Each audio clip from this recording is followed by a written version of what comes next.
power, internet. We got a band.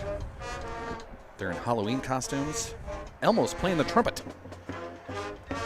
All right, Cossack crazy. 6:30 means preview time. Second round of the South Dakota football playoffs. Sioux Valley tonight in the Road Whites, as you can see on the screen out there, all the way down to Elk Point to take on the Elk Point Jefferson Huskies, the number one team in the land. I am Jason Salzman. This is another Salz Media broadcast.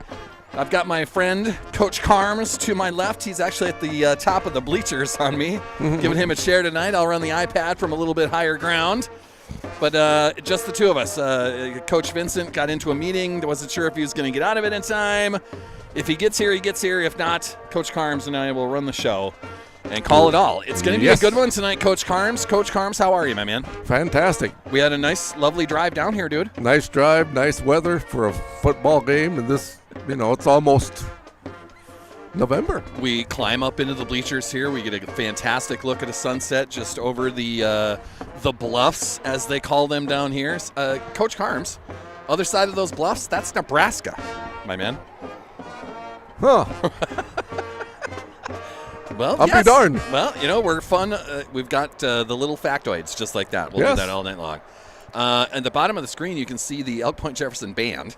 They are decked out in their Halloween costumes. If you're wondering, that is Elmo playing the trumpet tonight. Yes. Elmo himself? Elmo himself is in the building. It sure seemed like we've been here before. It seemed like It was a fun trip just 2 weeks ago for our Sioux Valley Cossacks. It was a tough loss. Ended up losing by, 2 touchdowns-ish? Yes. 41-26, in that range, somewhere in there. A tough game. It's not our Elks. Our Cossacks had a turnover in the first half. If that goes the other way, perhaps, it's a tie game going into halftime. Sioux Valley made a nice stop at the end of the first half. ELP took the second half kickoff, ran right down, and we just were kind of behind by 2 touchdowns that whole second half. Now, all that said, our Sioux Valley Cossacks were able to move the ball against this team in the second half, and that is something because there's a lot of teams that aren't going to do that. They haven't allowed that to happen a lot through their season. They're 8-0, 9-0 now after their first round victory. There's just a lot of blowouts on that schedule that they have. So the fact that Sioux Valley put 26 points up or in that range, still lost by 2 touchdowns, yes, but they were able to move the ball. They were able to get in the end zone. We'll see what our team can do tonight, man. You learn the lessons from 2 weeks ago. You put all the film together. You survive with whatever, healthy players that you have out there. Sioux Valley is dealing with a couple injuries out there, but we should be okay for the most part. Oh, yeah. Elk Point here is they're ranked number 1, arguably one of the best, if not the best team in Class 11B in South Dakota, and rightfully so. They've got a lot of talent, but it's still, you never know in this game. That's why even the good teams can get beat if you don't hold on to the ball or don't play well for some reason or whatever the case may be. That's why you play the games, right? That's why you play the games, yes. EPJ is big on their offensive line / defensive line, much the same as Sioux Valley. We are also pretty good sized on the line on both sides. But EPJ has got one of the best running backs in the state. He's a dandy. Luke Schmitz is his name. A running back that is 6'3" and 225 pounds. He had plenty of yards in the game 2 weeks ago. Our answer to that was Mitchell Guthmiller, who had himself a night 2 weeks ago, as he broke 2 runs for 50 yards down each sideline, plus all the other runs that he had throughout the game. Probably about 200 yards of all-purpose. He was a monster. He even threw a touchdown 2 weeks ago, Carms. Yep. So we've got our guy that EPJ is going to have to deal with. We'll see what kind of game plans everyone comes up with. Before we start moving around the state, as there's football games all over South Dakota tonight, second round for everybody, including the big levels that are playing their first round games tonight. Oh, yes. We're going to go through all those matchups. We are brought to you tonight by Bankstar Financial, our exclusive presenter for everything we do here on Salz Media. Bankstar. With locations in Volga, Brookings, and with their money. Bankstar provides big-time business with a small-town feel. Looking to finance a home? Need a car loan? How's your retirement plan looking? Stop in today to chat with the local professionals. Bank on the bright side, Carms. Always. Bankstar Financial, a proud sponsor of Sioux Valley Athletics. Some good people there. And these Salz Media broadcasts. Without further ado, we're going to take our look around the rest of the state. Carms, we're just going to start in 11B. That's our class. What's the rest of the action happening in 11B tonight? Okay, 11B right at the moment. St. Thomas More leads Mount Vernon Plankinton out west 3-0. There's 7 minutes left in the half. Okay. Duel and Wagner are yet to go, as are we. Clark and Winter are both waiting to go here yet, but that's the only score right now in 11B. Okay. Clark and Winter, that's in Clark tonight. Yes. The Duel Wagner matchup, that's in Clear Lake tonight. Those are the higher seeds in those matchups. And then we've got the 1-8 matchup right here in Elk Point tonight. To 9AA, Marion Freeman Academy, the number 1 team in 9AA, hosting Kimball White Lake tonight. That's going to fire up at 7 o'clock. The longest road trip of the day belongs to the Hamlin Chargers. They get the lovely road trip all the way out to Hill City, south of Mount Rushmore. Hamlin all the way out to Hill City tonight. That's a 7 o'clock start our time. So 6 o'clock out there. They should be firing up in about half hour. Too long, yeah. Elkton Lake Benton, the 2 seed in 9AA, they have a 13-7 lead. 5 minutes left in that first quarter. That's in Elkton. They brought the Hanson Beavers to town, but a 13-7 lead so far. The other matchup in 9AA, Parkston hosting the Bonham Cavaliers. That'll fire up at 7 o'clock as well. In Class 11A, we've got a tie here with just before halftime. Lennox and Tri-Valley are tied at 14. Oh, well, okay. And there's no score yet between Madison and West Central. And Sioux Falls Christian hosts Rapid City Christian. Nothing there yet. And Battle Del of the Rapids Christians. and Millbank. Yes. Battle of the Christians in Sioux Falls tonight. That's Coach Carms, Sioux Falls Christian, they play at what, USF Stadium, the University of Sioux Falls? So they're University of Sioux Falls. Like, Cliff? It's on the turf 69th stadium. Avenue, something like that? 69th Street, whatever it is. Okay. Yes. To 9A then, another decent road trip across the state today.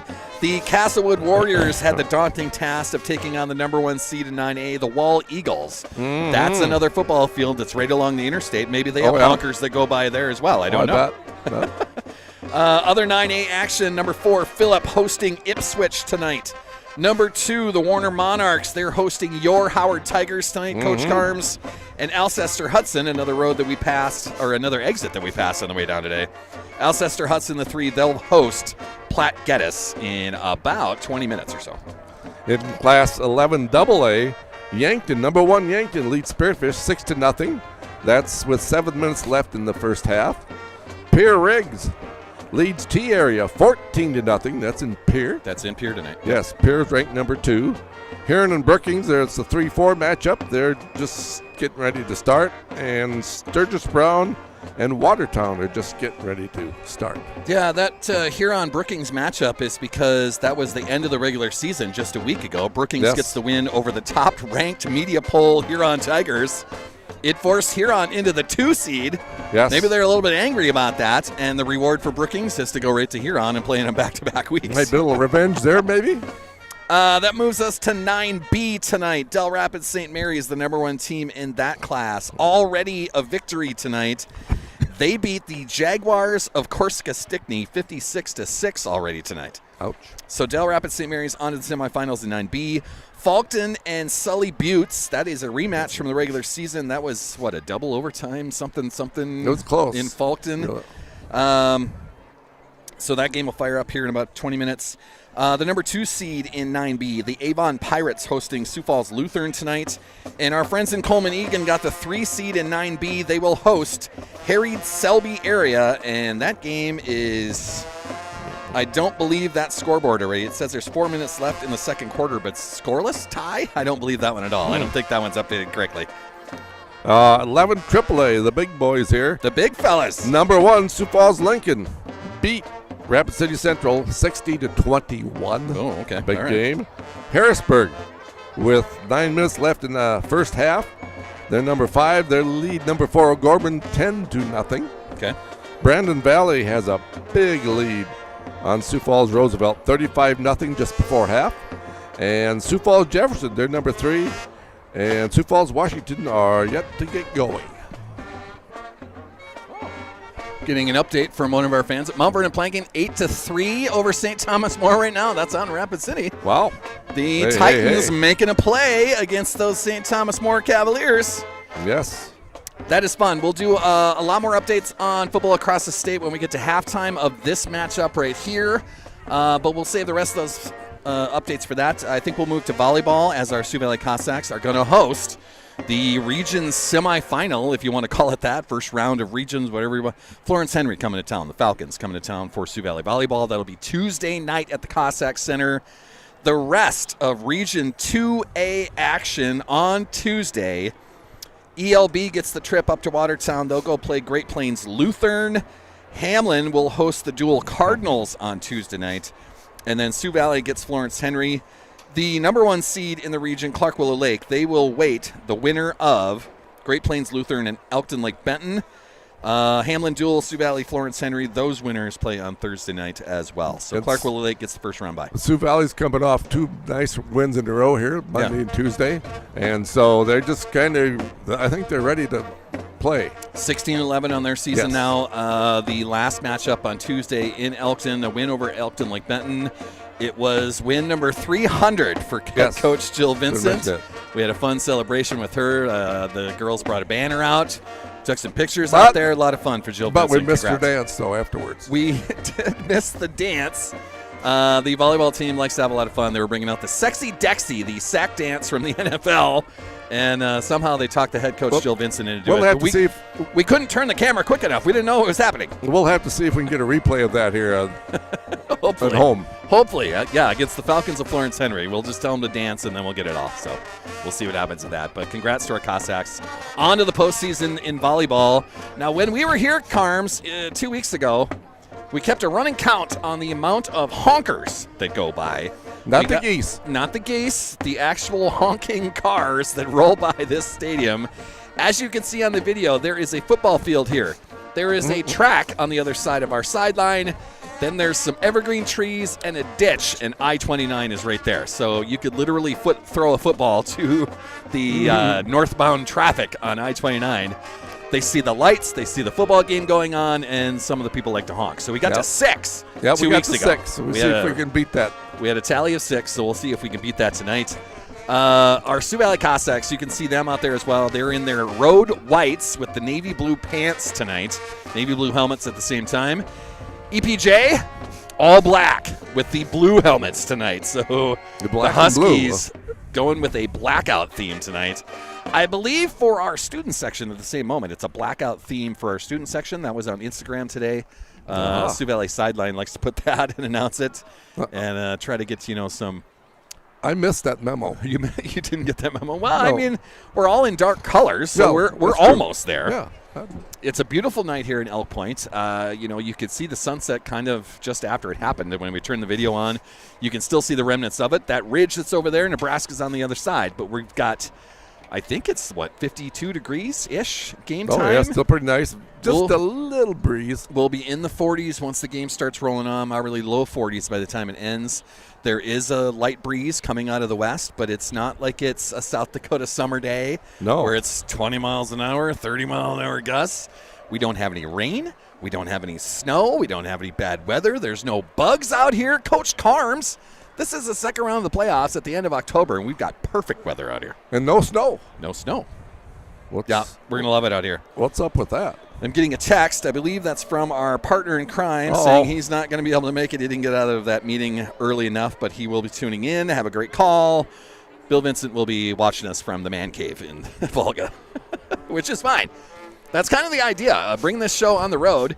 If you can't make it to Elk Point, this gives you the opportunity to watch the game for one, but hear a Sioux Valley call at the same time. We'll be Sioux Valley heavy tonight with our call comparatively to whatever the huddle call might be or the EPJ feed. I'm not sure if they have announcers over there. We didn't really get an opportunity to be in the press box again. That's 2 times in 2 weeks. But we're at the top of the bleachers. I'm in a good spot. No fence in my way. I don't have any fans in my way. We got a good spot up here. We'll be just fine. We do it for you, the listeners. And Coach Carms, I've got you in the bottom left, so you're there. It's going to be a beautiful night today. It's second round of the playoffs, man. My time at Elkton Lake Benton, we went 6-2 in that senior year, and it was still when it was still kind of a conference-heavy type of idea, a region-heavy idea. There was 4 teams that went out of every region, no matter what those records were. The top 4 in every region went. It wasn't SODAC 16 involved. It wasn't playoff points involved. So we went 6-2 that senior year and didn't go because there was 2 undefeated teams in our region, and then there was 2 other teams that were 7-1, and they got to go. But there were teams at that time that were 3-5 out west, and they got to go. So that unfairness right there is something that was taken care of. The playoff points now introduced. It's not really based on conferences anymore. It's not really based on regions anymore. They want the best teams in each class to go to the playoffs, and that's the system we have. And it's, it's pretty much done that. I mean, no method, no system is perfect. Yeah. But it does give teams that maybe should make it an opportunity to do so much more than the old way. It gets the best teams to the playoffs at the moment. Yes. Across the state, not only in each region, but across the state, the best teams get to go. So if there's, say, 6 teams in a region that would have qualified 30 years ago when I was still playing football, then those 6 teams would all win because the playoff points would have mattered more rather than your region standing. So that was the cleanup that happened. We've got a lot of classes in South Dakota. There's that debate as well, but we're not going to worry about all that. I don't know why I even brought that stuff up, but it's just football conversation in general. It's playoff time, man. This is quarterfinal matchup. Winner of this goes to the semifinals.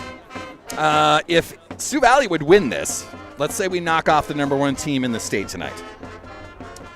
Our side of the bracket, it's Dual and Wagner playing on the other side of the bracket. So if Sioux Valley would win this, they would go to the winner of the other side of the bracket. So they would either go to Clear Lake and play the Dual Cardinals, or they would go to Wagner and play the Wagner Red Raiders out there. It's a scenic trip. It would be a scenic trip. Kind of. We know the route. We essentially come down to this corner of the state and then head across. Maybe the Beersford Highway would probably get us there a little easier. I got to mention that I taught at Wagner for quite a few years, so I've been there and done that. You're familiar with the Red Raiders over there? Yes, yeah. Okay. Absolutely.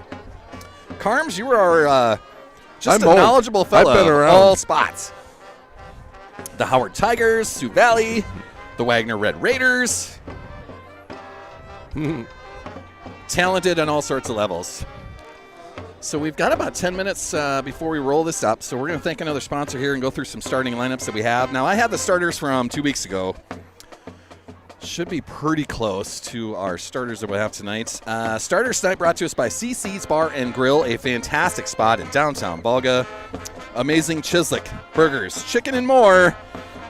When you head down there, take the family down there, get the bucket of balls. Just a big bucket of cheese balls. It's fantastic for the whole family. Good friends, good food, good times. CC's Bar and Grill. Yum. Also the host of our Monday Night Coaches Show. We'll get back out on that on Monday.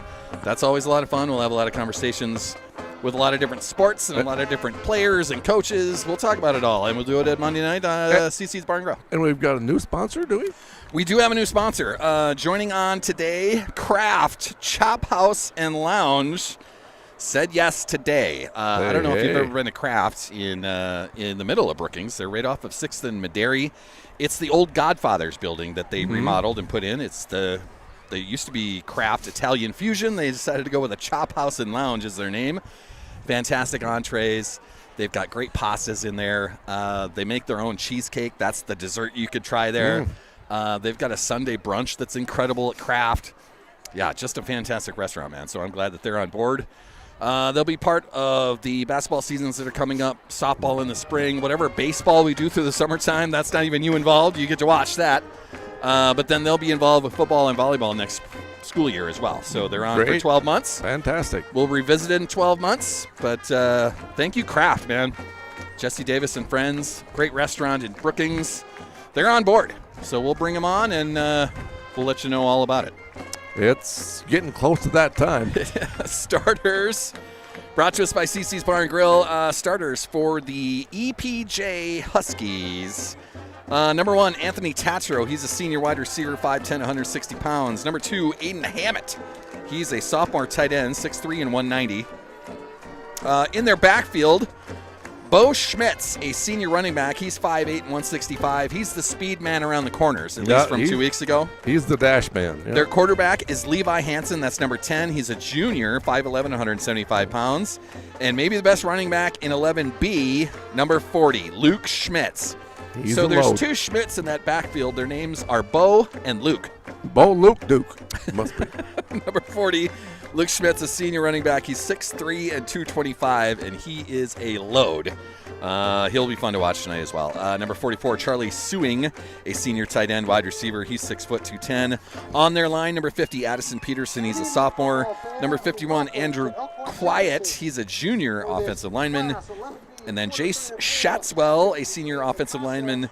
And number 77, Nathan Saylor, a senior offensive lineman. He's 6'5", 290. He's a big boy for the EPJ Huskies.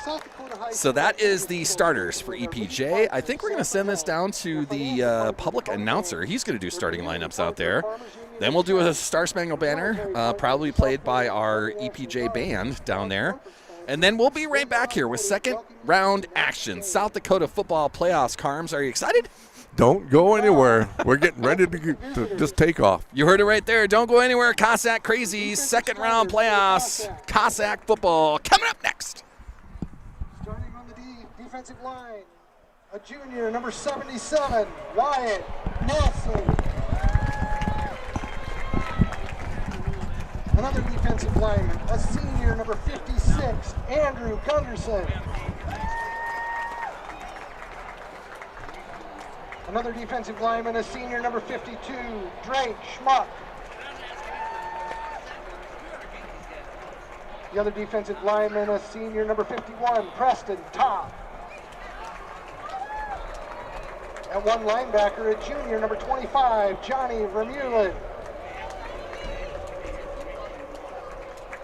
Another linebacker, a senior, number 6, Mitch Guffmiller. The other linebacker is a junior, number 5, Wyatt Hart. The other linebacker is a junior, number 4, Logan Moe. Your defensive backs, a senior, number 2, Braden Danzizen. A senior defensive back, number 17, Hunter Steinhaus.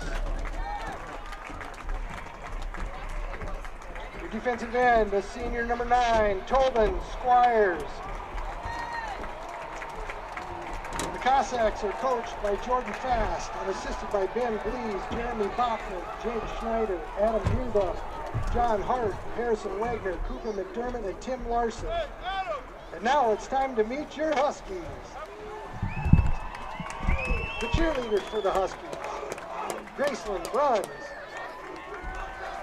Stella Bonema, Lorelei Klutz, Jaden Crippen, Lexi Jansen, Layla Peters, Olivia Rigg, Aster Saltzman, and Chloe Spalding.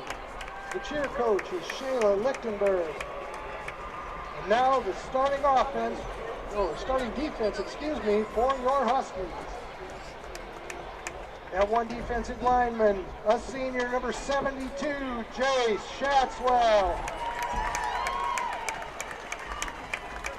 Another defensive lineman, a senior, number 44, Charlie Sewing. The other defensive lineman, a junior, number 62, Blake Trudeau. And the other defensive lineman, a senior, number 76, Keaton Hines. And one linebacker, a junior, number 52, Caleb Hires. The Mike, a senior, number 40, Luke Schmidt. The other linebacker is a junior, number 10, Levi Hansen. Your defensive backs, a junior, number 23, Brody Van Rokel. The other defensive back, a sophomore, number 17, Luke Swatek. The other defensive back, a senior, number 1, Anthony Tatro. In your corner, a senior, number 5, Bo Schmitz. The Huskies are coached by Jake Terry, assisted by Sam Olson, Adam Timmons, Manny Scarman, Beef Van Rokel, and Ty Trollmeter. And now, we'd like everyone to please rise. Remove all headgear and stand at attention facing the middle of the football field as members of the VFW Post 915 and American Legion Post 134, including Jim Prouty, Matthew Dosdahl, Dan Fullenkamp, Blake Bruns, Marty Pierce, and Gerald Hansen, present our nation's colors. The national anthem will be played tonight by the Elk Point Jefferson Pep Band under the direction of Mr. Preston Coleman. Please remain standing until the colors have left the field.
Thank you, Mr. Coleman and the EPJ Pit Band. We will be introducing you to the senior members of the band at halftime. Training services. All right, Coach Carms, you're back with me. You can hear? Yes. I can hear you. That's fantastic. All right, another fantastic Star Spangled Banner. EPJ doing a good job of that. While you are paying attention to the coin toss out there, you can let us know how that goes. I'm going to go through the Sioux Valley starters quick. Brought to us by CC's Bar and Grill. Starting tonight for the Sioux Valley Cossacks. Let me do that just so we can hear it a little bit. There we go. Number 2, Braden Danzizen, a senior wide receiver. He's 6'3", 185. Number 4, Logan Moan, a junior running back. He's 6'1", 205. Number 5, our quarterback, Wyatt Hart, a junior, 6', 195. Number 8, Broden Teskey, a senior tight end. He's 5'10" and 200 pounds. Number 17, Hunter Steinhaus, a senior wide receiver. He's 6'1", 165. Number 25, Johnny Vermillion. He's a junior running back as well, 5'6", 185. Number 6, Mitchell Guthmiller, a senior running back, 6'4", 200. The SDSU commit, ready to go for his Jackrabbit career once this season is done. Number 30, Cooper Teskey, sophomore wide receiver, 6'1", 165. And then on the line, number 50, Marcus Olson, senior offensive lineman, 5'11", 160. Number 51, Preston Pete Tapp, a senior offensive lineman, 6', 225. Number 52, Drake Schmuck, a senior offensive lineman, 6'2", 235. Number 56, Andrew Gunderson Gundy, a senior offensive lineman, 5'11", 220. And number 66, Owen Vanderweerd, a senior offensive lineman, 6'4", 260. Owen, the big boy. That is our starting lineups, brought to us by CC's Bar and Grill. The opening kickoff is going to be brought to us by Bell Brands, makers of the Baby Bells, the snack cheese of champions. Fantastic place. Who won our coin toss, Carms? One side or the other. One side or the other. All right, so we're going to find out here in a second if we're kicking or receiving. Thank you, Carms. I'm going to hand my phone down to you. You're going to be our scoreboard keeper here. And then we'll keep going through the South Dakota action as we roll through tonight. We'll hit that at the quarter breaks, at least the 11B scores. And once we get to halftime, we will be very thorough with our action around the state. So it looks like Sioux Valley is going to receive this opening kickoff, brought to us by Bell Brands, makers of the mini baby bells, the Snack G's of Champions. So EPJ must have won the toss and deferred. Sioux Valley is going to get first crack on offense. That can be a good thing or a bad thing. Let's see if it's a good thing, Coach Carms. Who's back there to return? Is that Kellen Tucker? I believe so. That is Mitchell Guthmiller up a little bit in front of that. I think Cooper Teskey's up. Logan Moan, I believe, is also. No, Braden Denzizen's in the middle there. There we go. So we've seen short kicks all year long. Sioux Valley trying to take advantage of that with having 3 pretty good returners. And this is one of those. Guthmiller takes that, drops it, now gets a handle on it, trying to beat 3 guys to the sideline, and they'll push him out inside the 30-yard line. So that's where Sioux Valley's going to start their first possession. They're going to place that at, the 29-yard line, Coach Carms? There we go. First and 10 from the Sioux Valley, 29-yard line to start. It's going to be a lot of fun here, Carms. We got perfect weather, second round of the playoffs. Action underway already across the state. Del Rapids St. Mary's already a winner tonight in second round action. And here we go, Sioux Valley in offense. We've got twins to the right, 1 wide receiver to the far sideline. Wyatt Hart in shotgun. He's got Mitchell Guthmiller. No, that's Logan Moan right beside him. Denzizen in motion. They're going to fake that. Wyatt Hart around the left side. He'll have a nice run. Nice run, yes. Looks like a 6-yard gain. We'll have a 2nd and 4 coming for our Cossacks. Got to get to the 39-yard line, but a good start. Wyatt Hart with a nice run to begin. I'm going to turn the background noise down a little bit, Carms. That interstate noise can be overpowering. We're going to try to take a little bit of that away. Just some microphone adjustments right there. So, Sioux Valley, second down here. That's Wyatt Hart in shotgun, but Guthmiller, hand off to him around the right side, fighting for some space. Spin, and that's a gain tackle there. That is 8 Huskies there to tackle Mitchell Guthmiller. And he lost maybe 2? They're going to put that down on the 33. 2-yard loss. We'll have 3rd and 7. 3rd and 7. 6-ish. Yeah, we got 6 on the scoreboard. Let's go 3rd and 6 on that. I'm just doing the math in my head. My Elkton math. It was 2nd and 4. They lost 2 yards. 3rd and 6 coming up. Wide receivers on both sides. That is Wyatt Hart in shotgun. Teskey's the H-back. Hand off to Guthmiller up the middle. And there's 3 guys to tackle him there. Nowhere to go. Not much there. Sioux Valley has been running in 4-down territory all season long. I wonder if this is another opportunity for that. Deep in their territory. They're on the 34-yard line. Tend to doubt it. And it looks like this is going to be a line change and a punt team coming out here. That's going to be Braden Denzizen moving back to receive the punt snap. So a 3-and-out to begin the night for Sioux Valley. Back to return it for EPJ. That is number 23. That is Brody Van Rokel. Some contact. We have and a flag. It'll be number 17 that actually picks that up. He's going to have a nice return, bring that close to midfield, but we got a flag down. Denzizen, did he get hit back there? Yes, he did. Okay, we'll see if it's referees will get together and talk about this. This could be a first down coming back our way, right? If it's, if it's a major penalty, it will be automatic first down. Does high school have majors and minors when you hit the punter? Do they have roughing it and just running into him? I don't think so. I don't think they do. Let's see what we got here, Coach Carms. The motion was a running into the kicker.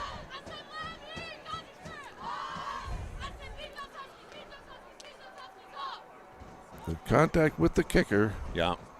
So they'll move that from the line of scrimmage, right? So they're going to find the 34-yard line.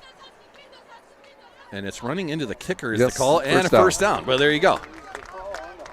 So they're going to run that off 5 yards, but an automatic first down at the same time. So there you go. There's our call. Well, so you get him any way you can, Coach Carms. We'll definitely take that for sure. We're not going to turn that down. So the original 3-and-out, running into the kicker's called on the Huskies, and we get a first down out of it. 1st and 10 now from the Sioux Valley 39-yard line. Let's use that. Sioux Valley's going to come out. 2 wide receivers, 1 each way. They're going to move Logan Moan in that tight end position. Wyatt Hart's in shotgun. Guthmiller right next to him. Whitehart's going to take that snap, follow Guthmiller He's around the gone. left side. He's got some Ways. room out there. Still Nice bouncing cut. to the 2 outside. nice cuts. A great job, Wyatt Hart, Super all the way job. to the far sideline. About He a gets 16, 17-yard run. There you go. We get to the EPJ side of the field. They're going to place that on the EPJ 45-yard line. So Wyatt Hart just took that snap and kind of followed Guthmiller through that hole. Yeah, I mean, Bounced it to the outside and had a nice open area out as there. soon as Guthmiller was moving, they were moving with him. So that's one of the reasons he was as wide open as he was. We'll take it any way we can get it, Coach Carms. That is Wyatt Hart in shotgun once again. Ball's on the 45. Guthmiller right next to him. You're going to follow him around the right side. Bounce it to the right. Everyone keyed on Guthmiller. Wyatt Hart's going to get another 12, 13 yards out of that. Down. Another first down using Guthmiller as a decoy. 11, maybe 12 yards. Fantastic run. They'll place that ball on the EPJ 32, and we'll have a 1st and 10 from there. So what a gift on the running into the kicker, as it turns out. That's 2 plays later, we're on the EPJ 32-yard line. You got to make good teams pay for doing those types of things. We talked about it a little bit on the way down here. The Sioux Valley would try to have to play perfect. And EPJ, being as good as they are and as big as they are on the line, they don't have to play perfect. They just have to be efficient. And so far, everything going Sioux Valley's way. That's Dan Ziesen around the left side, still fighting for yards, but that'll be tackled for a loss. Looks like he's going to lose about 5 on that. Finally runs him down. Not sure. Yes, there's not much there. Yeah, not sure on the number on the tackle, but it was Dan Ziesen that kind of slipped as he was in motion and then never really got his footing back together. So the end around was sniffed out by the Huskies. It'll be 2nd and long, 2nd and 16 coming up. Sioux Valley's going to come out. That's twins to the left. Guthmiller near sideline. Wyatt Hart in shotgun. He's got Logan Moan right next to him. Fake to Moan, follow him right through the hole. Wyatt Hart trying to bounce that out to the outside, and he'll be mowed down after about a 3-yard gain. So it'll be 3rd and long coming up, probably 3rd and 13-ish, 3rd and 12 maybe. 3rd and 12, a long 12, yes. We'll see what the scoreboard has in store for us. It is a gain of 3, so we'll call it 3rd and, well, the scoreboard's going to say 14. You believe that, Carms? Let's call it 13. Okay. A long 13. Yes. Long 13, one way or the other. Sioux Valley's going to come out in this wide-hearted shotgun. That is Dan Ziesen lined up to the right. Guthmiller in the backfield. Sioux Valley fans making a lot of noise to our left. Wyatt Hart looking to throw. That's Tobin Squires. Hey, big Tobe. And he'll have enough for the first Good boy, down. Tobin. He gets down to almost the 20-yard line. Look Another there. 1st and 10 coming for Sioux Valley. That's been a play that we've been utilizing now for about 3 weeks of Tobin Squires just running wild from the end position. Wyatt Hart finding him behind the linebackers. It worked again right there. Another 1st and 10 coming for Sioux Valley. Yeah, he's a big target. And you get those hands up, you can put him right over the top of his shoulders, and he's a nice target out there. He is a nice target. 1st and 10. Ball's on the EPJ 21-yard line, just outside the 20, I think is where they got that put. Wyatt Hart in shotgun. That is Logan Moan. Wyatt Hart's going to follow him through the hole. That'll be a short gain, maybe 2 on that. Probably a 2nd and 8 coming up for our Cossacks. But we are inside the 20 where you have reached the red zone, brought to us by Back Alley Meats, a fantastic butcher shop downtown Ball. Get to Back Alley Meats sometime this weekend. Get yourself your burgers, Get your brats. back in the alley. Back. Get some food. Yes, back in the alley, get yourself some food. Yeah, that was the slogan right there. Sure. Thank you, Coach Carms. You're welcome. 2nd and 8 for the Cossacks. Hand off. Guthmiller, right side. Right He's the got middle, some look room at right there. up the middle. Nice cut. And he'll have a 1st down as Sioux Valley gets inside the 10-yard line. 1st and goal coming for our boys. And I think they placed that on the 9-yard line. Somewhere close to there. So 1st and goal from the 9, Carms. Boy, Taking advantage of that we need to. running into the kicker penalty. You get a 1st down out of that. Been nothing but positive runs except for the Dan Ziesen end around where he kind of slipped a little bit. Sioux Valley in shotgun. That's Wyatt Hart. He'll follow Guthmiller once again around the left side. Still bouncing the left side. Still fighting. He'll get himself to about the 5-yard line, maybe a little bit inside that.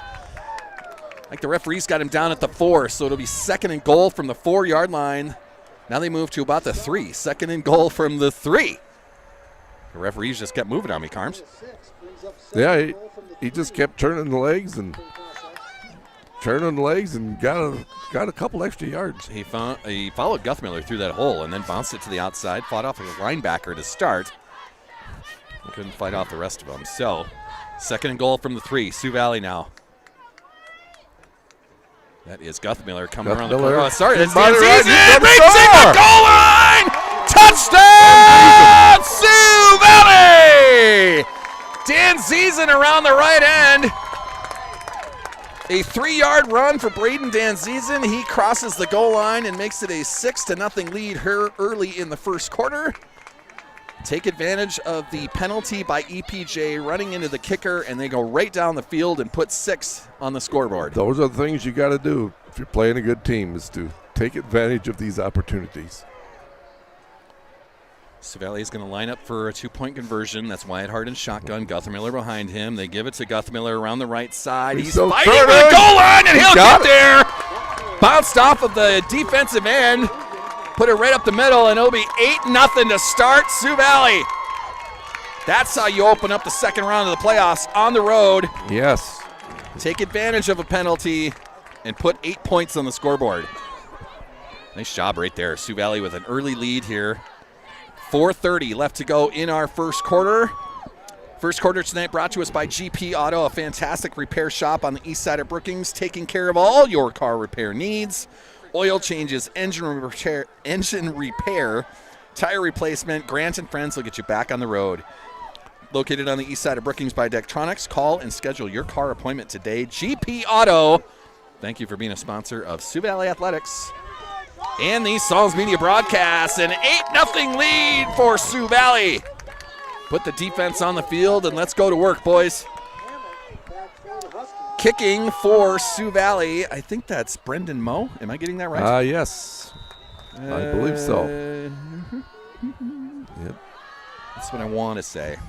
Nice little pooch kick. He's down. Pooch, so he can't and move. Yeah, he caught it with his knee on the ground. That was number 3 that caught that, but his knee was on the ground. That's Nicholas Prouty, a sophomore. Caught it with his knee on the ground. They'll down it to 35. It's like they kicked it out of bounds. That's where that goes. So EPJ now with a powerful offense, a big offensive line. And they've got Luke Schmitz, the 6'3", 225-pound running back. That's what the Sioux Valley defense gets to deal with tonight. We'll see what the plan is from Jordan Fast and friends. He's a bulldozer. Yeah, he always lines up behind the quarterback. It's his brother or cousin. It's Bo and Luke. I'm going to call them brothers. Mm-mm. His smaller brother right next to him, that is some misdirection. That's an end around, one play. And that is going to be number 2 running that down the sidelines from 65 yards out. Number 2, Aiden Hammett, a sophomore tight end, comes around the corner and in one play, make it 8-6. Well, that's some efficiency in offense, I guess. EPJ does use misdirection. We saw that 2 weeks ago. It's kind of a fake to Luke Schmitz, the big running back, and they brought an end around the left side, the near sideline, and it worked. Coach Carms, a 65-yard touchdown run. For the extra point. For Aiden Hammett, and they do have a place kicker, so they're going to try the extra point here, trying to make it 8-7. And kick is no good. It'll be 8-6 is going to be our score. Still 8-6. It was a bad snap. The kicker did not have a good shot at that, and it went right into the feet of his offensive lineman. So the conversion fails, but one play on the drive for the Huskies. Not how we wanted to start that. But all sorts of action in the first 2 drives. Still a lead, Coach Carms. Yes. We're going to call that still ahead at 8-6. Do you have any updates? You have to get your phone out. You got to keep that scoreboard open while we're playing around and getting our kickoff return team on the field. Maybe it won't open up quick enough. That's okay. We've got a quarter break coming up in 4 minutes. We can wait. St. Thomas More leads Mount Vernon Plankton 10-8. That's the end of the first half. Okay. Wagner leads Dual 6-0. That's at Dual. And no score between Clarkville Lake and Winter. Okay. We'll keep you updated. We'll go through everything at halftime. action all across the state, including the bigger classes getting their first round going tonight. But second round for 11B on down. And we've got a good one here so far. There is another short kick. That is Kellen Tucker that's going to pick that up. And he'll take it right up the middle of the field, find some space, and he'll get to the 40-yard line. Kellen Tucker with a great return. Good job, Kellen Tucker. All sorts of energy by our Cossacks tonight. Got to use all of it. As we mentioned on the road down here, we kind of have to play pretty close to perfect tonight. Take advantage of some mistakes by EPJ. That's what happened on the first drive. It was a penalty of running into the kicker that gave us an automatic first down. Sioux Valley then walked right down the field. Wyatt Hart with a lot of good runs. Mitchell Guthmiller a couple of good runs. And it was Braden Danzizen from 3 yards out, plunging over the goal line. Second possession. This is Twins to the right, Guthmiller to the left. That's Danzizen in motion. Wyatt Hart will take that, fake it to Danzizen. Take it around up the right side. Some tough yards there. Maybe one is all he's going to get. I don't think he even got that. We'll call that a short gain. How's that? 2nd and 9. That's the way the yard marker is going to be over there. So 2nd and 9 coming up for Sioux Valley. A 1-yard run for Wyatt Hart as he faked it to Danzizen. Tried to go around that right side. Just didn't have a lot of room there. You can see the size of the defensive line. There's EPJ, a lot man, they are beefy on their line. A lot of big boys out there on both sides. Sioux Valley also no slouches with their beef on the offensive line. Who's going to win in the trenches tonight? That's going to be key. Hart again, up middle. Maybe 2. With another short gain, it's going to bring 3rd and manageable at least. Looks like 3rd and 6 coming up as they place that ball at the 44-yard line of Sioux Valley.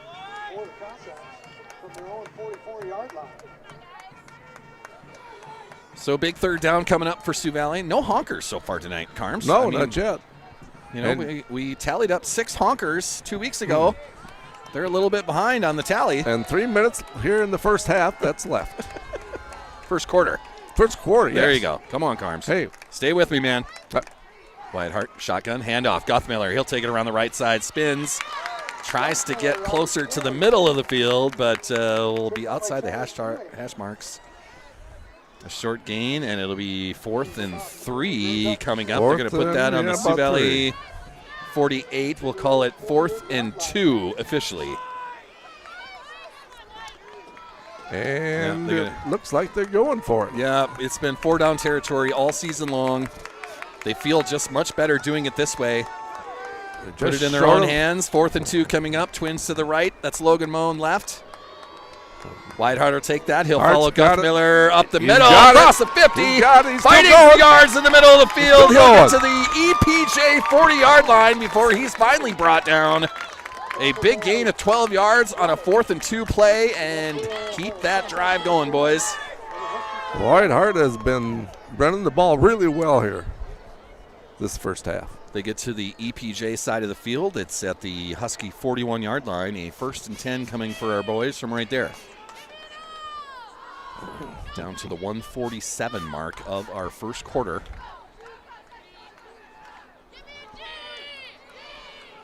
So we've got a couple of receivers out there. Looks like Kellen Tucker wide left on the far sideline. Danzizen on the near sideline. Guthmiller right next to Wyatt Hart. Danzizen in motion. Fake to both of them. Pass looking for in the flat. Danzizen in the flat. Nice Find pass him. That's a nice 10-yard gain. Danzizen gets across the first down marker and is knocked out of bounds. 10 yards plus, actually. About he gets to the 12 other or 13. Side. Yeah, he gets to the other side of the 30. They're going to put that down at the 29-yard line. So a nice pitch and catch for Danzizen around the left side. That's one of the ways you can get Danzizen and Guthmiller in those in the game in space. Throw them that little sideline toss and let them go. Yeah, get him in space and let him make plays. Yeah, certainly. Preston Top was slow to get up there. I think he was just fixing his shoe in the huddle there. Wyatt Hart in shotgun, 1st and 10, Sioux Valley. Handoff, Guthmiller around the left side, far sideline. He'll dive for a couple yards. He just tripped up. That was number 1 that got hands on his feet, Anthony Tatro, a senior defensive back for EPJ. He had some yards to go there if they didn't just get that little ankle tackle there. Just tripped up enough. Yes. Looks like a gain of 2 yards. It'll be 2nd and 8 coming for the Cossacks.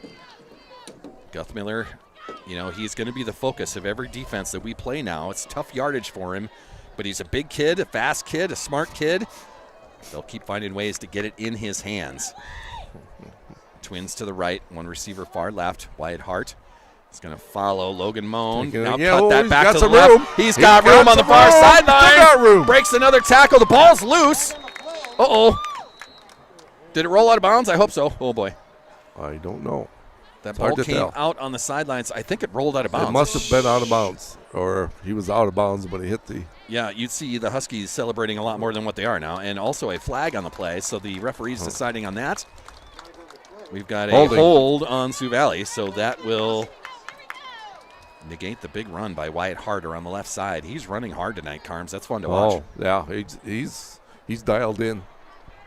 That's good. We need him to be dialed in. They'll place the ball on the 26-yard line. It's going to be 2nd and 6. Maybe a long 6. Almost 7, maybe. Yeah, it's almost 7, but yeah. 26, 27-yard line. I think it's in between there. So we're going to have trips to the right this time. Dan Ziesen, Steinhaus, and Guthmiller all to the right. That is Wyatt Hart in shotgun. He's got Logan Moan right behind him. Take that snap. Follow Moan through the hole around the left side. Fighting to get to the first down. Fighting off another tackle. Now he's loose. He is gone. Wyatt Hart on the far sideline. Touchdown, Sioux Valley. Hello, end zone. Wyatt Hart, hard yards around that far sideline. Was almost tackled by an outside linebacker. Fought out of that. Bounced it to the far sideline and took it the distance. He'll score from 27 yards out, I think is what that was. Man, Wyatt Hart running hard tonight. All the Cossack backs are really running hard, breaking tackles and spinning off and keeping those legs churning. Just fantastic effort. That's what they have to do tonight. Taking on the number 1 team in 11B. Going for 2 now. That's Guthmiller in shotgun position. He's going to throw it to is that Tobin Squires? And no, it's knocked out of there. Kind of the rainbow toss. Looking for Squires in the end zone. He just couldn't bring it in. So the 2-point conversion fails, but it'll be 14-6. And we officially ran out of the first quarter. Yes. So as we move to the second quarter, you want to open up a phone, maybe get some stats there. A 14-6 lead as we move to the second quarter. This quarter break brought to us by the Man Cave Barbershop, a fantastic haircut spot on South Madary right across from Brookings High School. Thank you, Man Cave. Thank you, Alicia and friends, for being a part of Sioux Valley Athletics and the Sauls Media broadcasts. As we move to the second quarter. Some scores here in 11B at the time. St. Thomas More leads Mount Vernon Plankinton 10-8 at halftime. Dual leads Wagner 8-6. That's just before half. And Winner leads Clark Willow Lake 6-0 with 4 minutes left in the first half in Clark. Do you got a 9AA update, Carms? Yes. How are my Elks doing? 9AA Elkton Lake Benton leads. Whoops, I lost my... You got too many phones in your hands, Elkton Lake Benton leads Hanson 23-7. Outstanding. The number 2 team in 9AA, my hometowners, trying to get to the semifinals in 9AA. That's awesome. Another score here, Hamlin leads Hill City out west 8-7. 8-7 out there. Okay, so they're underway out there at least. Yes. So coming out of the touchdown by Wyatt Hart from 27 yards out. Little pooch kick by Sioux Valley and a good tackle there. Good coverage. EPJ is going to start possession number 2, I think on the 40, maybe a little bit short of the 40-yard line of their own. But another nice drive by the Sioux Valley Cossacks as it is turn and churn on that offense. Keeping those feet going, keeping those legs going, and fighting to get there. I'm kind of disappointed, though. We haven't had a honker yet. We haven't had a honker yet. Unless I missed one. The tally is still at 0 as far as our interstate honkers go. Still early yet, Carms. Yes. We'll get there. Yes. EPJ, there's that offense out there. That's Luke Schmitz directly behind the running back. They're going to hand it off to him right up the middle. He's going to get 9 yards out of that. And that's what they can do. He's 6'3" and 225 pounds. He is a load to bring down. He is a big load. It's going to take some gang tackling to make that happen. 2 weeks ago, I think we forced 1 punt out of this Husky team. But they're going to have to find a way to slow down Luke Schmitz tonight to try to force that. Right now, it's 2nd and short. And at the 49-yard line, we've got a whistle, a referee timeout, I believe. That is Mitchell Guthmiller going to the sideline. Some sort of equipment issue he was having. Probably an equipment thing, yes. Yeah, he's playing with some tape around his wrist, so we'll see what that is. Weston Pitts comes in to relieve double tight ends Guthmiller. here for EPJ is going to come around the right side. Some good blocking around the right side, but good job on Logan Moan. Nice tackling here. And I believe Dan Z's in there to tackle. That is Weston Pitts there picking everyone up. But it's enough for a first down as EPJ gets across midfield. They'll be on their side of things now. And on the 47-yard line, that's the Sioux Valley side of things. Sorry. Yes. Still no honkers, Carms. We'll hear them at some point. I'm almost disappointed. Me too. Double tight end alignment here again. That's It's power football coming here. Luke Schmitz right up the middle once again. Oh, nice tackle. Team tackle here. Wow. Tried to spin and take that to the right side. Oh, was there a Logan foul Moan there? saying that ball came out. Wyatt Nelson's holding it. Wyatt Nelson has it. But I think he's going to be called down, or the forward progress was stopped, as referees are going to put that on the 45-yard line. Darn it, I'd rather have the fumble. Well, yes, me too. That was officially one honker. One did it as he went by. Oh, gee, I missed that. All right, see, we got talking about a fumble. I heard it in the background. Running honker tally tonight, 1 at the moment. So a 2nd and 8 coming up for the Huskies. That's Levi Hansen at quarterback. He's under center. Again, double tight end alignment. They'll hand off to Levi Schmitz around the right side once again. Nice tackle again. I'm going to try to see the number on that. It was football. Johnny Vermillion, I believe. First one there. And Mitchell Guthmiller was also there in the tackle. Was that number 6? Yes, Mitchell Guth. Okay. Mitchell there as well. So he's back on the field. I didn't even see him get in there. All right. That's good. Just a quick equipment check then for Mitchell Guthmiller. 14-6 our score. 9:42 left to go in this first half. 3rd and 4 coming up for the Huskies. Hansen under center. Levi Schmitz behind him. Sorry, Luke Schmitz, not Levi. And that's a run around the right side, and that'll force the 4th down at least. Make EPJ make a decision. That tackle by number 9, that's Tobin Squires. Tobin Squires was in there. Off the bottom of that pile. And there were several people there. We've kind of had a swarming here. That's kind of what you like to see. That's what they have to do tonight. You cannot. We proved 2 weeks ago that one guy is not enough to bring him down. Luke Schmitz is a big running back, maybe the best running back in 11B. And now the Huskies going to come out in an empty backfield. 2 H-backs there around Hansen. H-backs, double tight ends. 1 in motion. They're going to bring him around the left side. 4th and 3. He'll have enough to get to the first down. That is a face mask coming.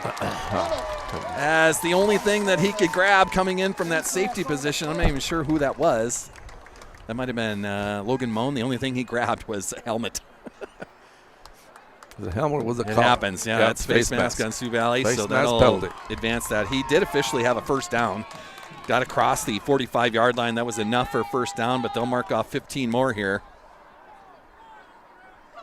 Yeah, sometimes you reach, Carms, and the only thing that you can grab is either a mask or the helmet, and that was the deal there. So penalty against Sioux Valley, 15 yards, and that'll move EPJ all the way down inside the 20-yard line. Ball's going to be on the 18, and a 1st and 10, EPJ from there. That run around the end there that they tried on that 4th down play, the same type of play that they scored a touchdown on from 65 yards out. Pass coming Throwing it this time across the middle, and it'll be through the hands of Anthony Tatro. That was Steinhaus on the coverage. It's a good thing that the pass was just a little bit off because he was definitely open. He was open there, but the pass goes through his fingertips. Incomplete. So a 2nd and 10 coming up for the Huskies from the Sioux Valley 18-yard line. A red zone trip for the Huskies, but we do not give them red zone sponsorship. That's the wrong team, Carms. Yes. And we got double wing backs here again, so Luke Schmitz in the backfield once again. They'll hand it off to him right up the middle, fighting for yards. That is a lot of Sioux Valley defenders. Inside, actually. That'll bounce him back. It'll be a short gain, maybe a couple of yards out of that. They're going to put it on the 15. So a 3rd and 7 coming up. 3rd and 6 maybe? 3rd and 7 is what the scoreboard's going to call it. We'll go with that. Ball's on the 15-yard line. 8 minutes here left in the second quarter. EPJ in the same position that Sioux Valley's in. Kind of everything is 4-down territory. Take a pretty good field goal kicker to even knock it in from here in the high school levels. You might see that at the AA, AAA level, but we've got a timeout here. And a timeout by EPJ. They want to talk about it on 3rd and long. This timeout brought to us by Jimmy John's, the Freaky Fast Sub Shop on 6th Street in Brookings. Freaky Fast, freaky good. They are very good. Thank you, Aaron. Thank you, Dale, being a part of this and being a part of Sioux Valley Athletics and Saul's Media Broadcast. It's been a good one so far tonight, Carms. They're doing a lot of things that we talked about on the way down here of trying to play error-free. So far, it's just the penalty on the face mask, and that's just the way it goes sometimes. And that's a tough thing to do, but defender reached for something. It just happened to be a mask or a helmet or whatever he grabbed there. But as far as the offensive side of things, there was a holding call, yes, but we still got 2 possessions, 2 drives, 2 touchdowns out of it. So you're taking advantage of the possessions that you have at the same moment. EPJ is a monster, man, and trying to keep these guys out of the end zone is going to be a task on every possession that they have. We'll see what Sioux Valley has in store for this. This is going to be 3rd and 7 from the Sioux Valley 15-yard line coming out of that timeout. We talked a little bit on the way down of Sioux Valley taking advantage of mistakes. You know, if you can force that fumble right now, if you can intercept something right now, put EPJ on their heels. Big play defensively here. 3rd and 7 from the Sioux Valley 15. Hanson under center. He'll pitch that out to the right. No one there so far. Guthmiller trying to run him down, and it'll be pushed over the goal line. So they send that to number 23. That's Brody Van Rokel. That was just a long pitch to the right side, and it was Guthmiller that was trying to run that down to the near sideline, and it was a race to the end zone won by Brody Van Rokel, a junior running back, showing off his speed. So the Huskies now make it a 14-12 game. Seems like they're going to go for 2 this time and see if they can't tie this up at 14. Yes, they are going for 2. Yep. Again, they're still in that same double winning formation. Hanson under center. That's Luke Schmitz right behind him, and it's Bo Schmitz to the right, number 23. They'll pitch it to Bo again. Body right again here. Out to the right side. He cuts it back into the middle, and he'll bounce over the goal line. And we'll be tied at 14. So EPJ has made their adjustment as well, knowing that we're going to key on Luke Schmitz. Now they're using Bo around the corner. That was the touchdown and the 2-point conversion going on that pitch to the right. The touchdown by Van Rokel. And then he was the recipient of the 2-point conversion. Yeah, Bo Schmitz is number 5, so I'm calling that wrong tonight. They're using Van Rokel as the other running back tonight. Boy, lots of action here now this first half. Tied at 14, Carms. Yes, and it's really fun to watch. It is, man. This is playoff football. Beautiful weather out here. We've got 1 honker on the tally so far. But a beautiful night for second-round playoffs. Live from Elk Point tonight. An easy road trip right down I-29 the whole way. About 115 miles we did in the blink of an eye today. Yes. Nice trip, nice weather. It's still nice here. Really no wind. Just beautiful for this time of year. Yeah, it's probably high 40s at the moment, so just keep your coats on. Still don't really need stocking hats or gloves. It's not that cold out here. So EPJ on the kick here. Then is number 21 kicking. That's Owen Boyle. Short kick. A short floater. That's go out of bounds. It will Wyatt not. Hart that'll pick that up. He'll get a few yards out of that before he is stopped. It's about a perfect placement for a pooch kick. Referees are going to spot that just short of the Sioux Valley 30-yard line. 29-ish, I think, is where we're going to put that down. Yes. Yes. So first and 10 from right there.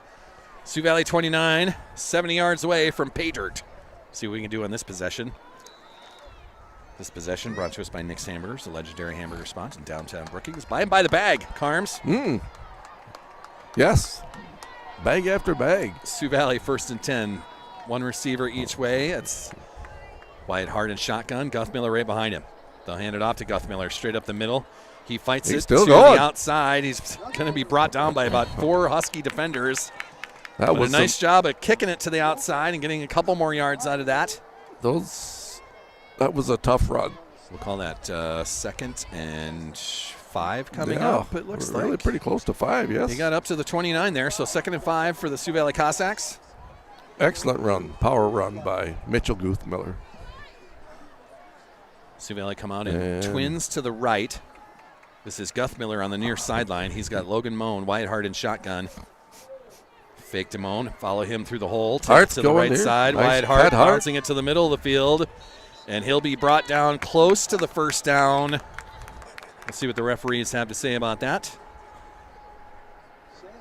Looks like they're trying to place that at almost the 39-yard line. That'd be close to a first down. They may have to measure. No, they're just going to call it first down. There you go. Called first down. Well, hey, well. 1st and 10 coming for Sioux Valley.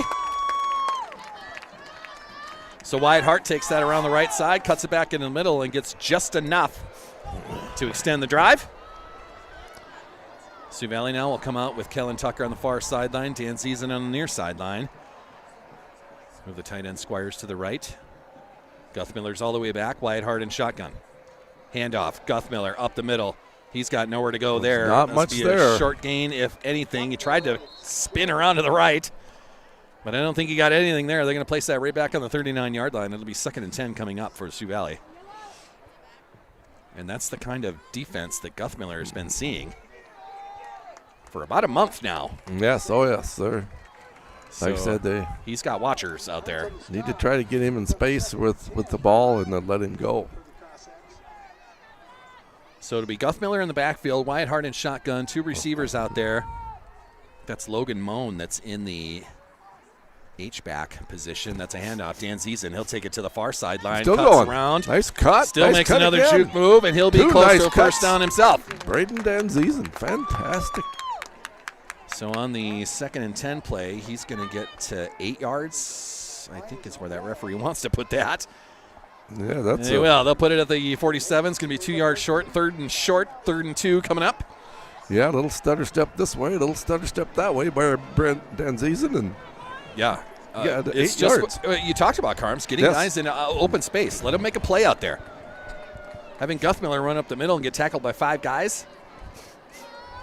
There's Guthmiller right there, trying to get to the outside. There he goes. He bounces it. Going up. Great Nice run by job. Guthmiller. He was First facing down. all sorts of defenders in the middle. Bounced it out to the right side. Got almost across the EPJ 40-yard line. But a big first down. Nice job, Guthmiller, taking that to the outside. Open space out there, Carms. That's what we've been talking about now here in this second quarter. Absolutely. Let your guys be in open areas out there. The Cossack backs have really been getting some good blocking by the boys up front and finding some open areas and really running hard. It's just been a fantastic thing to watch. Sioux Valley now 1st and 10 at the EPJ 41. 2 receivers out there. Guthmiller all the way back. Hand off to him. He's trying to find some space there. Gets to the original line of scrimmage, but he'll be bottled up by 3 defenders. That's number 40 jumping off the bottom of that pile. That's Luke Schmitz right there. Yeah, they actually lost a yard there almost. So, Yeah, about a half. We'll call it 2nd and long 10. You want to call 11? What do you want to call it, Carms? All right. I've got 11 here. But Either one works. yes. 4 minutes are left in the first half. 2 receivers, 1 each way. That is Guthmiller in the backfield. And they'll hand There it it off goes. to him. He's trying to take it around the right side. That'll be a short gain, 3rd and long coming up for Sioux Valley. Again, there's not much there. Gain maybe We 2. got 2 out of that. We're going to have a 3rd and 9 coming, but that is on the 40-yard line of EPJ. So got to get to the 31 for a first down this time. Once again, man, Sioux Valley's been doing 4-down territory on a regular basis all season Yeah. long. This is certainly the territory for that.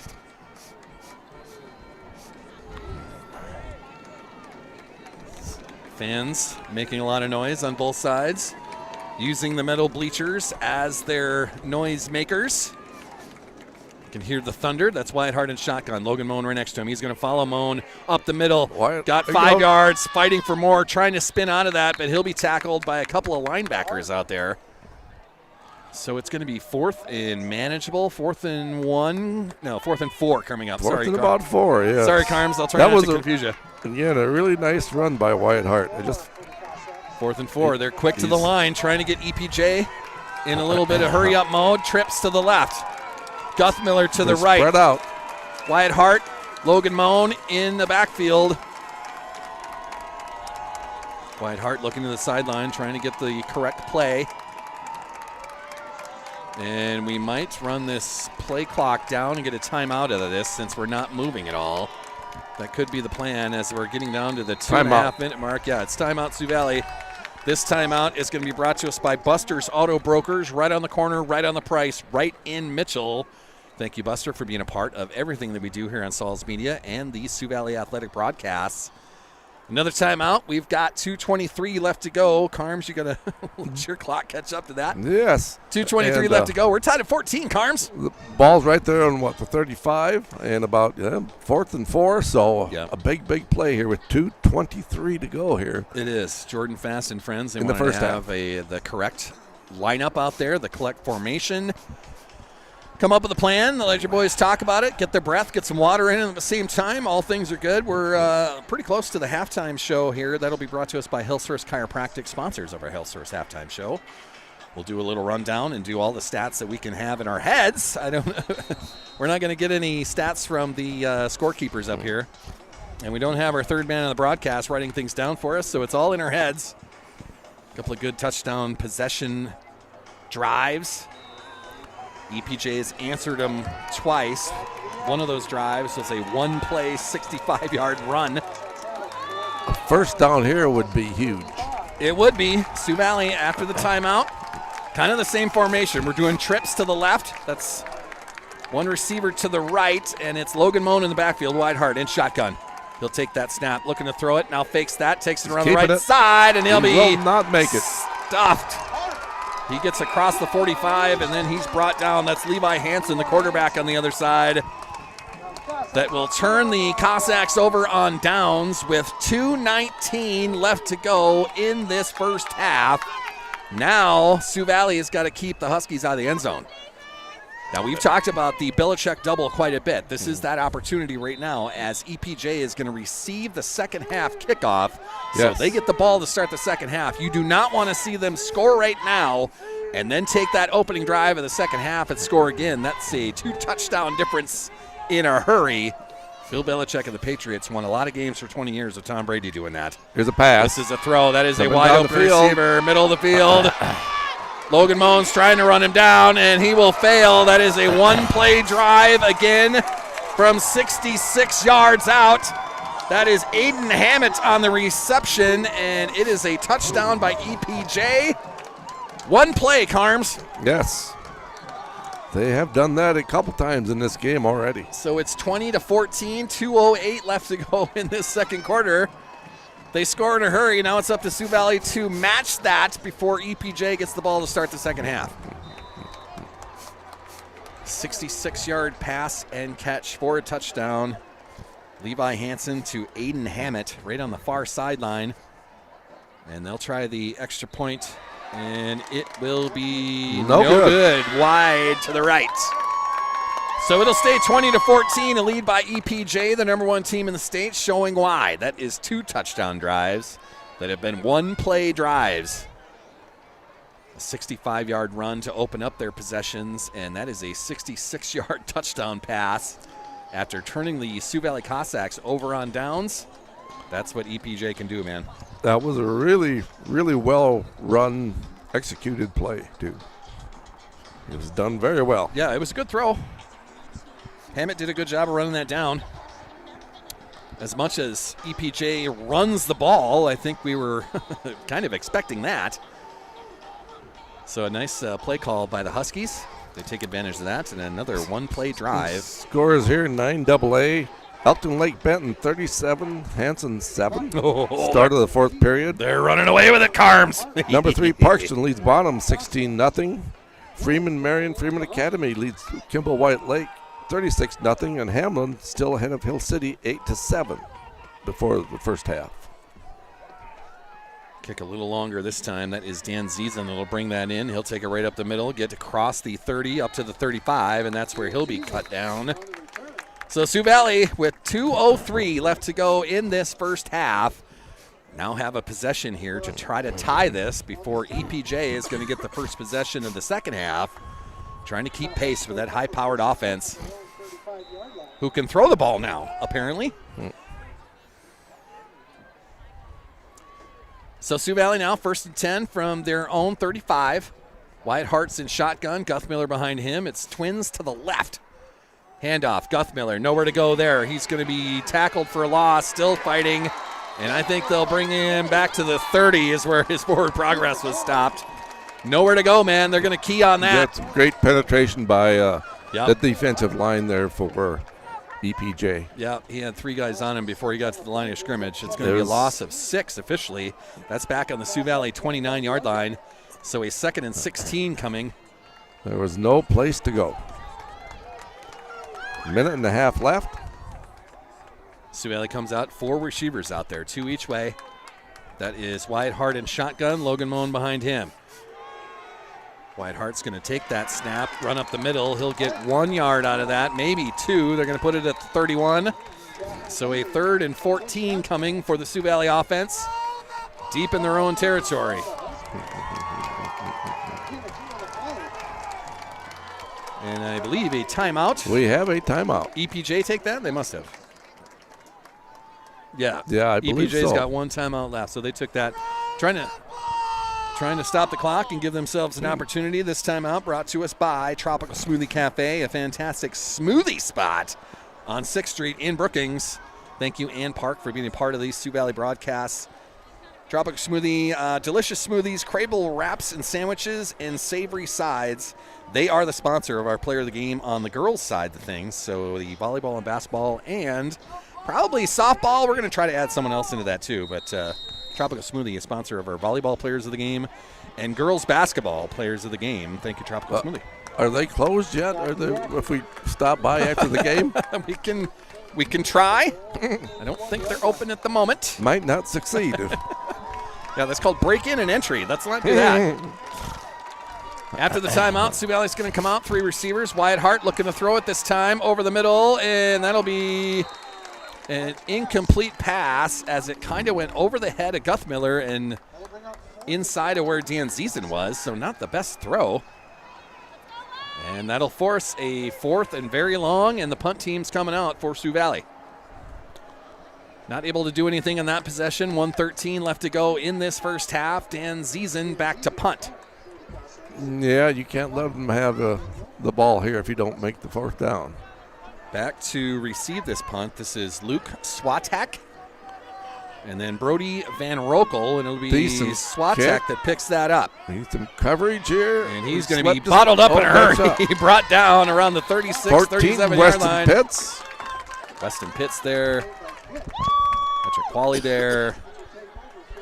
Patrick, and I think Logan Moen and Johnny Vermillion were also there. There's a bunch of guys there, but yeah.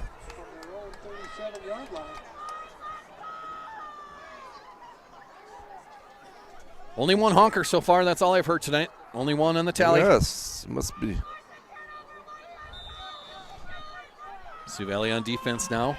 1:02 left to go in this first half. So the Huskies have already scored on a 1-play drive. Now they turn the ball over or force the punt by Sioux Valley. We've got a little and now they've got another opportunity here with a minute to go. They're strong right here. They're some misdirection. That is Emmett around the left side, far sideline. He gets to the sideline, but forced out. Did he hand that off to one of his teammates? He did. They get another 10, 15 yards out of that. He did not get out of bounds. He handed that off to number 1. That's Anthony Tatro that was right next to him. So Hammett took it to the far sideline. As he was being tackled, he handed it off to one of his teammates and got 10 more out of that. Yeah, I was going to say, it looked like he was stopped. But and I think we've got, there was a whistle out there, so the clock has stopped at 51 seconds. They have to set the chains. Yeah, I don't know what the referee's doing. Sometimes the referees have microphones on them, not tonight. So we're we'll start the clock on the play, Carms. 51 So he must have got out of bounds over there. All right. Must have. 51 seconds left to go. EPJ at 1st and 10 in Sioux Valley territory. They're at about 38-yard line. Pass coming here. Throwing it again. looking over the middle. That is Hammett Wide once open. again underneath. It's Dan Ziesen that brings him down around the 20-yard line. That'll be another first down for the Huskies. 43 seconds left here in the first half. And Timeout. EPJ is going to take a timeout. The ball's on about the 20, near the 20. What is that? Yeah, they're going to put it right on the 20, I think. So 1st and 10 from there with 43 seconds left to go. EPJ having no problem on this possession. They've already done one touchdown. Trying to add another one before they have the second half kick receive team in there. So this timeout brought to us by Shorty's Hot Box Food Truck. Kim and Friends can handle any festival or fair or any backyard party, reunion, anything you got going on. Shorty's Hot Box Food Truck, they can handle whatever you need. Amazing customer service with great food that serves super fast. Thank you, Shorty's Hot Box Food Truck, being a part of this. Some 11A scores here. Hold up, Lennox. Carms, hold those for the halftime show. We got to talk about do that. something for 15 minutes. Okay. We're still only a one honker out there. That is disappointing. We're going to run that's- short. Must be conspiracy or something. Yeah, maybe they heard the broadcast from 2 weeks ago. All these semi-drivers, they know about us now. They don't want to honk. So EPJ now rolling right down the field. 43 seconds left to go in this first half. Moving the ball on the ground. They're connecting on passes. They are the #1 team in the state in 11B for a reason. They'll fake that handoff, throwing it again. Pass That coming is again. going to be the far Nice sideline. position there defensively. Yeah. I I think can't see the number up there. That was. I think it's Guthmiller. They were trying to get to Aiden Hammett on that far sideline once again. Dan Ziesen, I think, on the coverage there. So good job there. Yes. The throw is long as well, so beyond the reach of Hammett on the far sideline. So with 38 seconds left, it'll be 2nd and 10 from the Sioux Valley 20-yard line.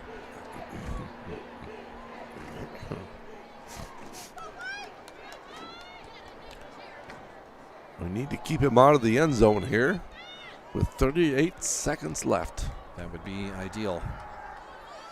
EPJ gets the kickoff to start the second half. They do not want to have another touchdown on the board to do that. That's going to be a long pitch out to the left Body side. Van left. Rokel, Not and too there's many nobody people there. He's That scored. is the second touchdown they've done on that play. Yes. So that is number 23. That is Brody Van Rokel, the junior running back. It's a long pitch around the left side. They're doing a good job of pinning in that defensive end and linebacker on that side, and there's no one left to go tackle that. So good play designed by EPJ. Makes it a 26-14 ball game here at the end of the second quarter. The nightmare scenario is happening. They've had 2 touchdowns scored in the last 2 minutes of the second quarter, and they will receive the ball to start the second half. There is a flag Whistle down here. on the extra point. A flag down to stop the play, so we've got offsides, I think is what the call was on Sioux Valley. That's a good question here. And if that's the case, that seemed like a Husky offense that was trying to run on the field. They'll do a half the distance type of thing and try to go for 2 now. Seems to be the play. 31 seconds here left in the half. 26-14. Elk Point Jefferson. Yeah, they put the ball on the 2-yard line, 1.5. Mm-hmm. So now the Huskies will go for 2. Levi Hansen under center. Luke Schmitz right behind him. It'll be Hansen that Straight take up the that and middle. do a almost like the Philadelphia Eagles tush push. And he will fall over the goal line for the 2-point score. 28-14 is our new score. EPJ has scored twice in 90 seconds. They are a team that's the talent level to be able to do that too. They've got big offensive line, big defensive line, and they've got talent at their offensive positions. Big running back. They've got speed on the outside at the same time. Levi Hansen seems like he can throw it now. That's new. So with 31 seconds left to go here in the second quarter, EPJ's opened this up to a 2-touchdown lead now, 28-14.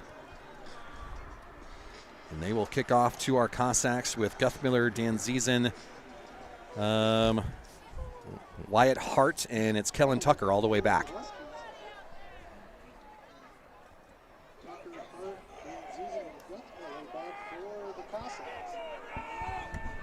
Kicking for EPJ, it is Owen Boyle. This is a sophomore tight end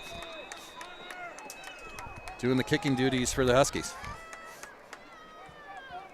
They've scored twice in 90 seconds, Carms. That poocher is going to head towards the far sideline and roll out of bounds. So with no time moving off the clock, Sioux Valley will take that at the 35-yard line of their own and have a 1st and 10 from there with 31 seconds left to go.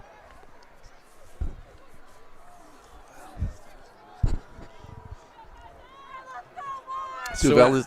Go ahead, Carms. Go ahead. Again, Sioux Valley's got to be able to get here and get in the locker room here and regroup and to try to get the focus back. Yep. Not the ideal situation here in the last 2 minutes of the second quarter as they've allowed 2 touchdowns to go past now. They were staying right with this team, had an offense that was moving it on a pretty regular basis.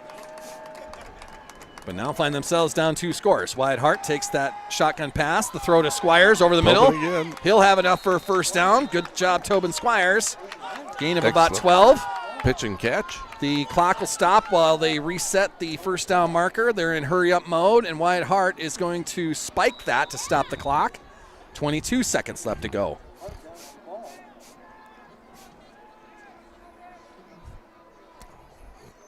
Second down, about the 47-yard line here of Sioux Valley. Well, it'll be a 1st and 10. Tobin had enough for a 1st down. They just haven't moved that yard marker, the number on it. So 1st and 10 from the Sioux Valley 47. Oh, no, he spiked the ball here, so it's now 2nd down. Oh, it is, yeah. I missed the spike. Yeah, 2nd and 10. Sorry, my bad, Carms. I'll shut up. Wyatt Hart takes that shotgun snap. Again. Another throw across the middle. That's Hunter Steinhaus. He'll be close to a 1st down. They'll stop the clock again with 15 seconds, reset the yard markers, but we're going to take a timeout instead. Sioux Valley have 1 left in their pocket, 15 seconds left to go in this second quarter. Ball now on the EPJ side of the field. About as the they place it on the 42. Yes. So it'll be a 1st and 10 from there. 15 seconds left here in the first half. There's been all sorts of action here in this first half. It's just been a... Not only the first half, this last 2 minutes, man. Oh, wow, yes. EPJ's got 2 scores in the last 2 minutes. Sioux Valley trying to add one of their own here. 15 left to go. Sioux Valley still has 1 timeout left in their pocket. EPJ cannot stop the clock with a timeout. They've used all 3 of theirs. 2 weeks ago, we had a Sioux Valley TV station here. They were holding these timeouts up a lot longer during their TV breaks. We don't have that tonight. There's plenty of cameras around the infield here, or around the field. Wyatt Hart will hand that off to Guthmiller. He's looking to throw it. There is a long pass, Dan Ziesen, off the helmet of Luke Schmitz, and that'll break it up. It'll be incomplete now with 8 seconds left to go in this second quarter. Guthmiller in motion. They hand it off to him, and he tries to do the halfback pass. Pass was just a little bit behind the receiver here. He had to get that out just a little longer, another step or so. Yeah. Trying to get it to Dan Ziesen there, and Luke Schmitz broke it up. He was open there for a while. He was open. So Wyatt Hart in shotgun, trips to the right. Tobin Squires on the near sideline. Wyatt Hart looking to throw down the far sideline, trying to get it to Dan Ziesen once again. It'll be broken up. That is number 5, Bo Schmitz, that gets a hand on that, knocks it to the turf. 2 seconds. 3rd and 10 with 2 seconds left on this second quarter clock.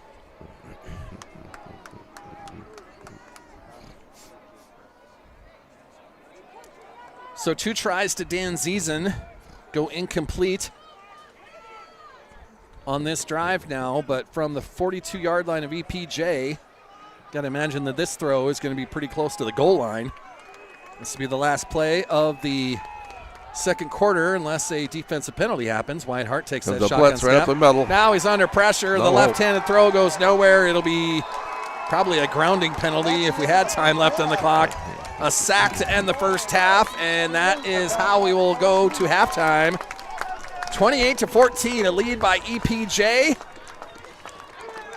EPJ was able to score twice in 90 seconds and get the 2-touchdown cushion. The head coach at EPJ wondering about that grounding call, not even thrown as far as a penalty goes, letting the referees hear about it. But EPJ will have a 2-touchdown lead as we go to the Health Source halftime show. I'll take my phone from you, Carms. We'll get that scoreboard figured out. You can get your phone out. The Health Source halftime show brought to us by Health Source Chiropractic. Let me get my sheet out here.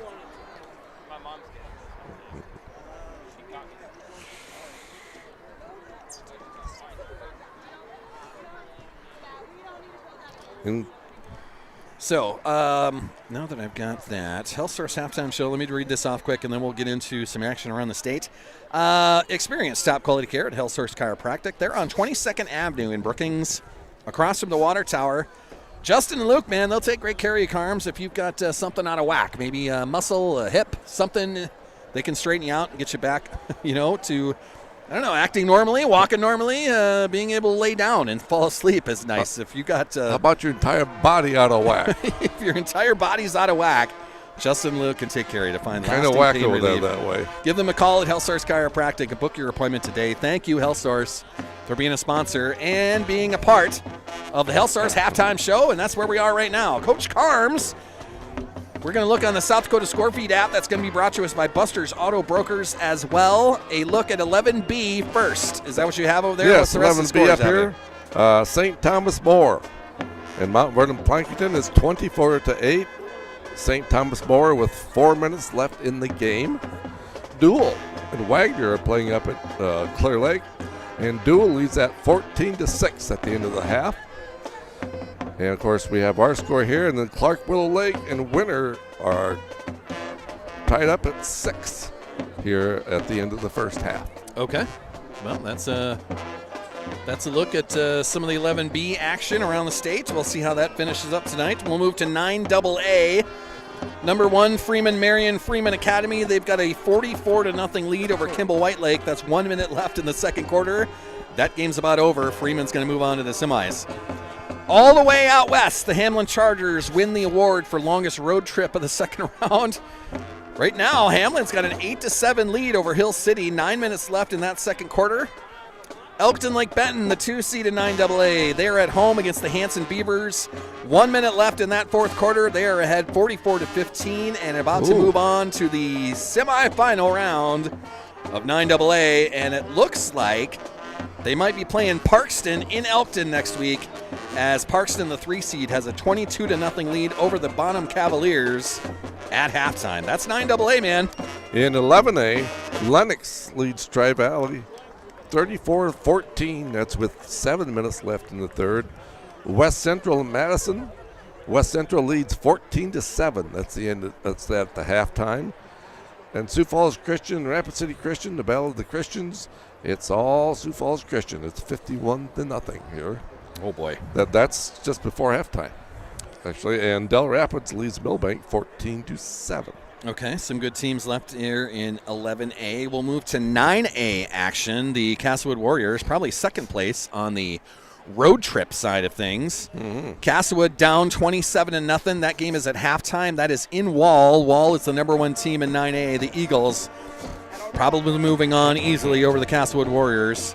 The number 4 Philip Scotties are tied at 6 with Ipswich. That's in Philip tonight. That's at halftime. Your Howard Tigers have gone on the road to the Warner Monarchs and have a 28-7 lead at halftime. The Howard Tigers going on the road and putting it to the Monarchs at the moment. And then just up the road from Elk Point here, Alcester Hudson, the 3 seed in 9A. They are down 14-8 at halftime. Platte Geddes, the Panthers, with a 14-8 lead in Alcester tonight. In 11AA, Pierre leads T-Area 28-7 with 11 minutes left in the game. Yankton leads Spearfish 12-7 with 10 minutes left in the game. Huron, in a revenge game there, they lead Brookings 7-0. That's the halftime. At halftime there. At halftime of that, at okay. Halftime, and here's an interesting score. Sturgis Brown leads number 5 Watertown, 14-7 at halftime. Okay. That's a look there. 9B action. Del Rapids St. Mary's, a winner earlier today. They get the 56-6 win over Corsica Stickney. Bottom half of their bracket, number 4, Faulkton area, a 20-6 lead over Sully Buttes. That's in Faulkton tonight. 6 minutes left in that second quarter. The Avon Pirates, the number 2 seed in 9B, hosting Sioux Falls Lutheran tonight. Avon with a 30-22 lead. That game going to halftime. And our friends at Coleman Egan, the 3 seed in 9B, hosting Harriet Selby tonight. They have a 24-14 lead with 1 minute left in the fourth quarter. Coleman Egan probably moving on to the semifinal round of 9B football. In the big Division 11 AAA, Sioux Falls Lincoln beat Rapid City Central 60-21. Harrisburg leads O'Gorman 17-3 with 6 minutes left in the game. Brandon Valley beat Roosevelt 41-14. And Sioux Falls Jefferson is shutting out Washington. Sioux Falls Washington 21-0 at the half. Back to 11B, that St. Thomas More team. That's they're going to be moving on 31-8. There's 4 minutes left in that fourth quarter. So St. Thomas More, the 2 seed, moving on in 11B, and they'll face the winner of Clark Willow Lake and winner. That's tied at 6 at halftime. That's amazing. Yes. We saw that Clark Willow team. Can't talk. Clark Willow Lake. We saw them twice this year. With Siston going junior varsity football only, we had to fix the schedule. It was Clark Willow Lake that agreed to that. We went back-to-back weeks with a bye week in the middle of it for Clark Willow Lake. Yeah. Some fun stuff there. A fun game up there in Clark tonight as they're tied with the Winter Warriors at the moment. So that is our look around the state. We've got 8 minutes left on the halftime clock. They'll put a couple minutes on after that. We can move back to volleyball on here as well, as playoffs for our volleyball squads fire up on Tuesday. Once again, Region 2A. Our Sioux Valley Cossacks get another home game. Florence Henry, the Falcons, come to town. That's a 7 o'clock start on Tuesday. The other side of that bracket, it is the number 2 seed Hamlin and the dual Cardinals going at it. That'll be in Hamlin Tuesday night. The winners of those 2 games face off to each other on Thursday night. And the top half of the bracket, number 4, Great Plains Lutheran. They're going to host number 5, Elkton Lake Benton on Tuesday night. Winner of that will face off in Clark against the Cyclones. Clark Willow Lake undefeated until the last match of the season as Hamlin took them out on the last night of the year. So a 23-1 Cyclones team, the number 1 seed in 2A. They'll wait till Thursday for their first game in the region, so that's the reward. You get the 1 seed, you get a first round bye. The fall sports are winding down here for sure. They really are. And the Cossacks here need to find a way here to climb back into this here now, this second half. It's 28-14 at halftime, and like you said, Elk Point Jefferson had 2 scoring drives there within the last 2 minutes of the game. Yeah, and they scored twice in 90 seconds right there. Now they're going to get things open. They're going to get the first possession of the second half. I mean, you just try to hope to keep them out of the end zone so they don't make it a 3-score game in a span of 4 minutes of game time. Just amazing what they can do. And they haven't been doing it the way they did 2 weeks ago because they must have taught themselves lessons at the same time. That's a long pitch, so they're using that wing back, if you want to call him that. He's, kind of blocking into the line. That takes care of the tight end or the defensive end. They've got another running back out there that's taking care of the outside linebacker. That pitch man has got no one to stop him out there. They've taken advantage of that twice on touchdown runs, plus a couple of first downs that they've gained out of that as well. Yes, we've got our contain there throughout the first half was not always there. And, of course, that shows up when you're playing a good team. They're going to take advantage of those things when they see those things. And we got to do a better job there containing, trying to push everything to the middle of the field. Our strength with our defensive line and linebackers. Yeah, we'll see what the halftime show brings for our boys as they try to deal with a very powerful EPJ. See, I'm talking too fast, Carms. I'm talking faster than what I'm able to speak. My brain's moving too fast. Does that make sense?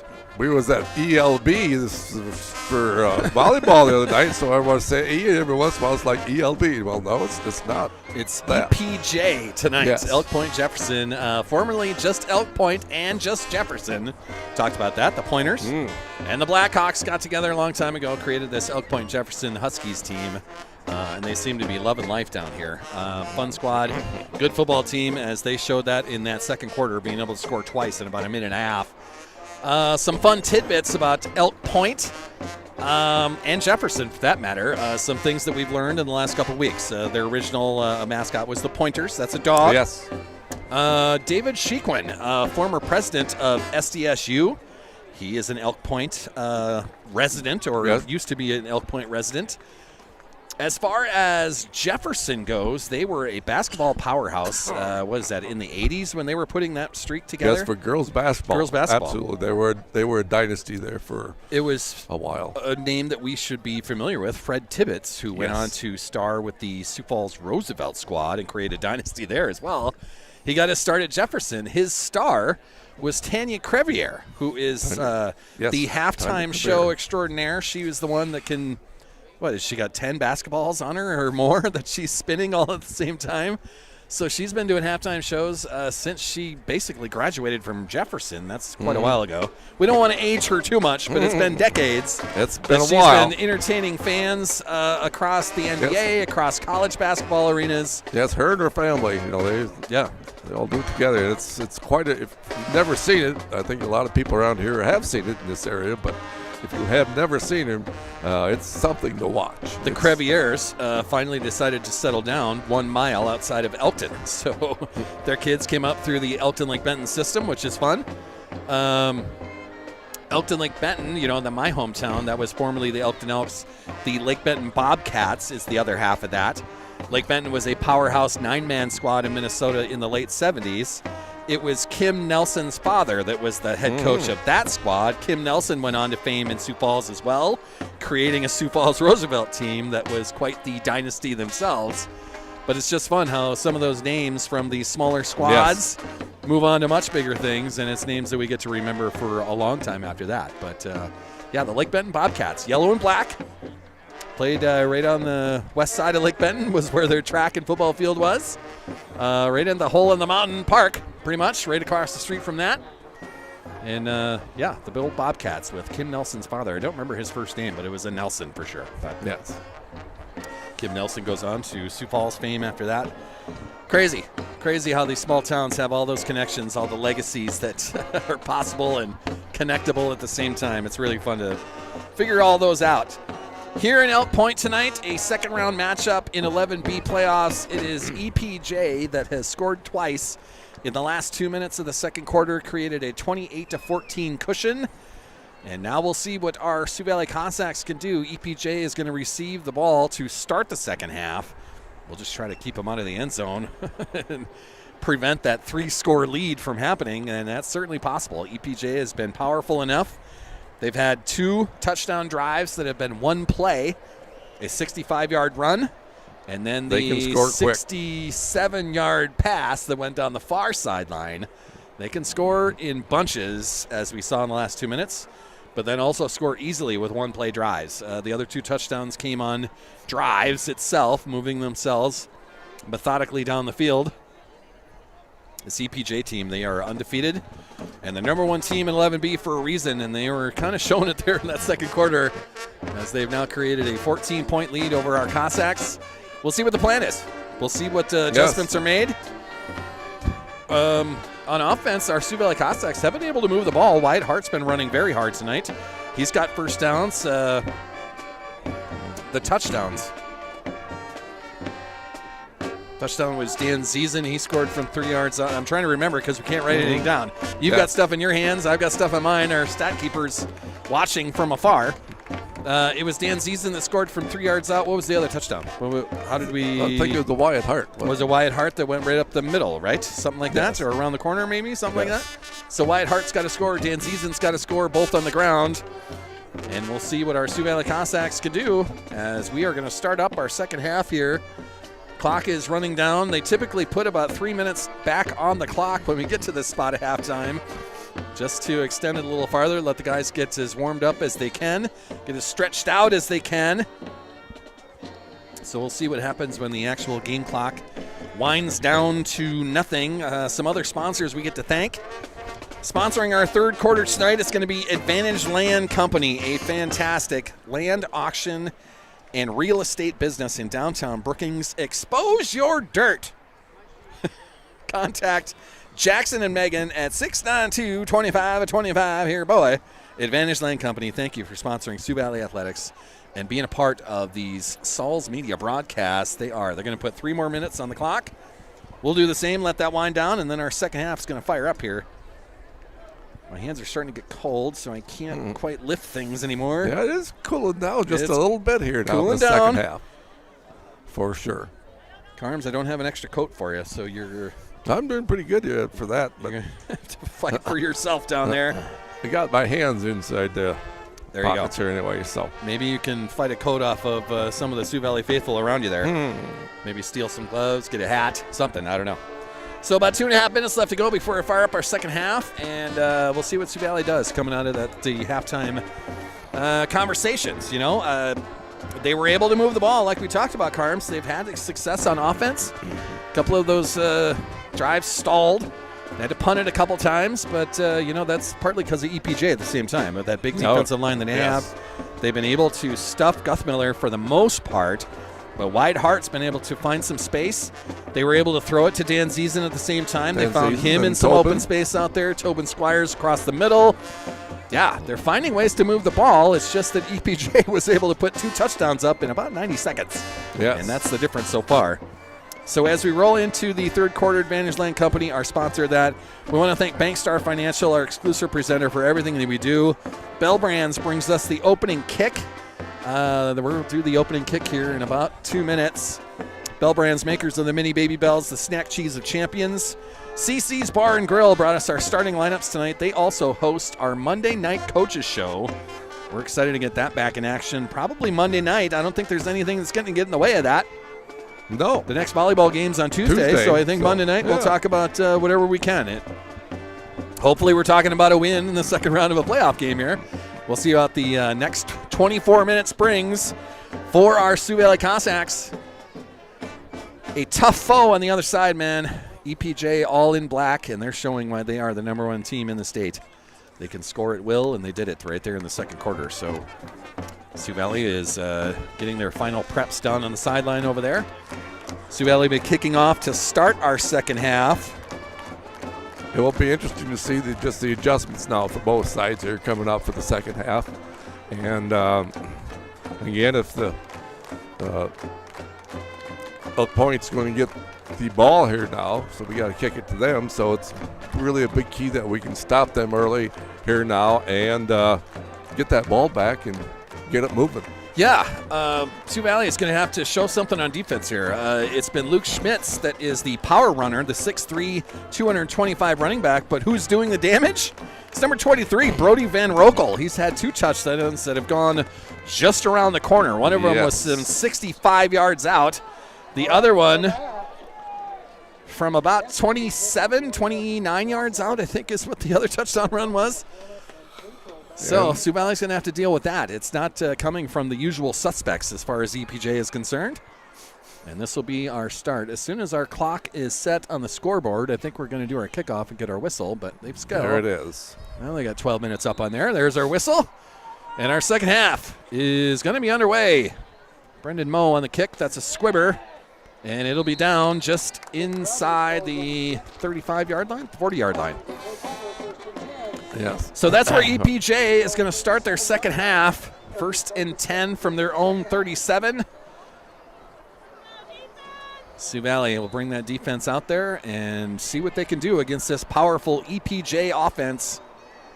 Their star that first half was Brody Van Rokel, the junior running back, 5'10", 170 pounds. He's been a speedster. It's been that long toss to him that he's taken around the corners.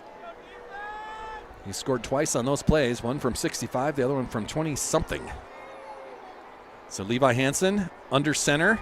He'll hand that off to Luke Schmitz right up the middle. That'll be about a 5-yard, maybe 6-yard gain as he gets to almost the 43. We're going to put him at the 42. So gain of 5, second and Gain 5 of coming up 5. for EPJ. And a woohoo from the crowd. That is not a honk. That is the air brakes of a semi going by. Still only the one honker out there. That's disappointing tonight, man. You know, it's part of the highlight of being down here at Elk Point is being this close to the interstate. People honk, and it hasn't been happening tonight. Levi Hansen under center for the Huskies. Put a man in motion, hand that off to Luke Schmitz. He takes that across the half He's court, going right up the middle. and he is going to take that the distance. That is number 5 this time, Bo Schmitz, the senior running back, 5'8", 165 pounds, and a speedster. And he'll take that in from 55 yards out. And EPJ has now opened this up to a 34-14 lead, as they've scored 3 times now in the last 2 minutes and 45 seconds of actual game time. Yes, not too many teams are going to beat us straight up the middle, but this is one team that has the size and ability to do that. And that kick is going to connect. Number 21 on the kick, that's Owen Boyle. The extra point is good. It's 35-14 now, so the nightmare scenario has happened. EPJ has taken the last 3 possessions in for scores. That was a 2-play drive right there. Their ability to score quick at times is just it's pretty amazing. It is. That's 3 touchdowns now in the last 2 minutes and 45 seconds of game time. That's impressive. So EPJ will line this up. That's Owen Boyle on the kick. Kick is brought to us by Bell Brands, makers of the mini baby bells. The snack cheese of champions. Sioux Valley back to receive. That is Dan Ziesen, Guth Miller, and Wyatt Hart. Kellen Tucker all the way back.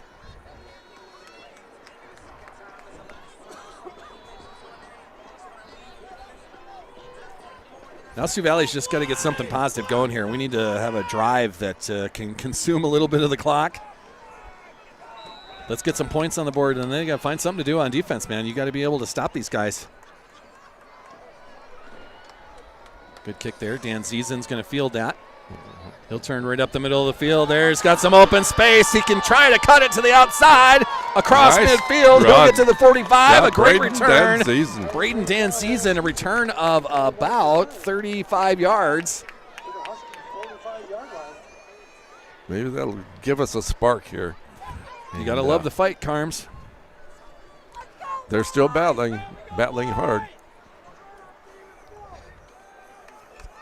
So 1st and 10 for Sioux Valley on the EPJ 45-yard line. Wyatt Hart in shotgun. He's got Logan Moan next to him, I think.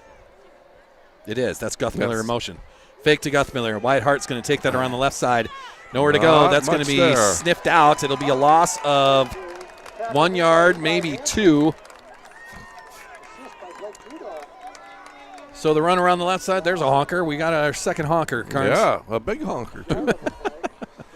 Going to be a loss of 1 officially. So 2nd and 11 coming up for Sioux Valley.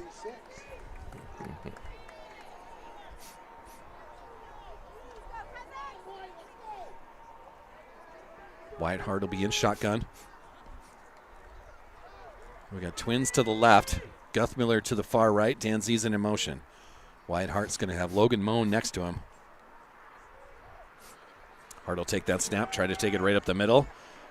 And fighting for every yard that he's going to get, only 1. He gets back to the original line of scrimmage. So they'll put the ball on the EPJ 45-yard line. It'll be 3rd and 10 from there. Just not a lot of space to run it tonight. No. EPJ defensive line, those are big boys up there. It was something that worked in the first quarter, but we're really having a hard time trying to run up the middle tonight. Wyatt Hart will be in shotgun. That's trips to the right. This is Tobin Squires to the near sideline. Wyatt Hart in shotgun. He's got Logan Moan next to him, looking to throw it this time to the far sideline. There is the throw, and it'll be picked off. Guth Miller will do the tackling after the interception. I think that throw was going to, I can't see the name, maybe Dan Ziesen once again? Dan Ziesen was there. Guthmiller was there. Oh, Hunter Steinhaus is the number there. Sorry. Hunter Steinhaus, was it? So Steinhaus was the intended receiver. It was picked off by EPJ. First turnover of the night, Carms? For the Cossacks, yes. First turnover. Yeah. So a tough one there. 35-14 is our score, and EPJ with a takeaway. They'll have a 1st and 10 from their own 18-yard line now. Hansen will be under center.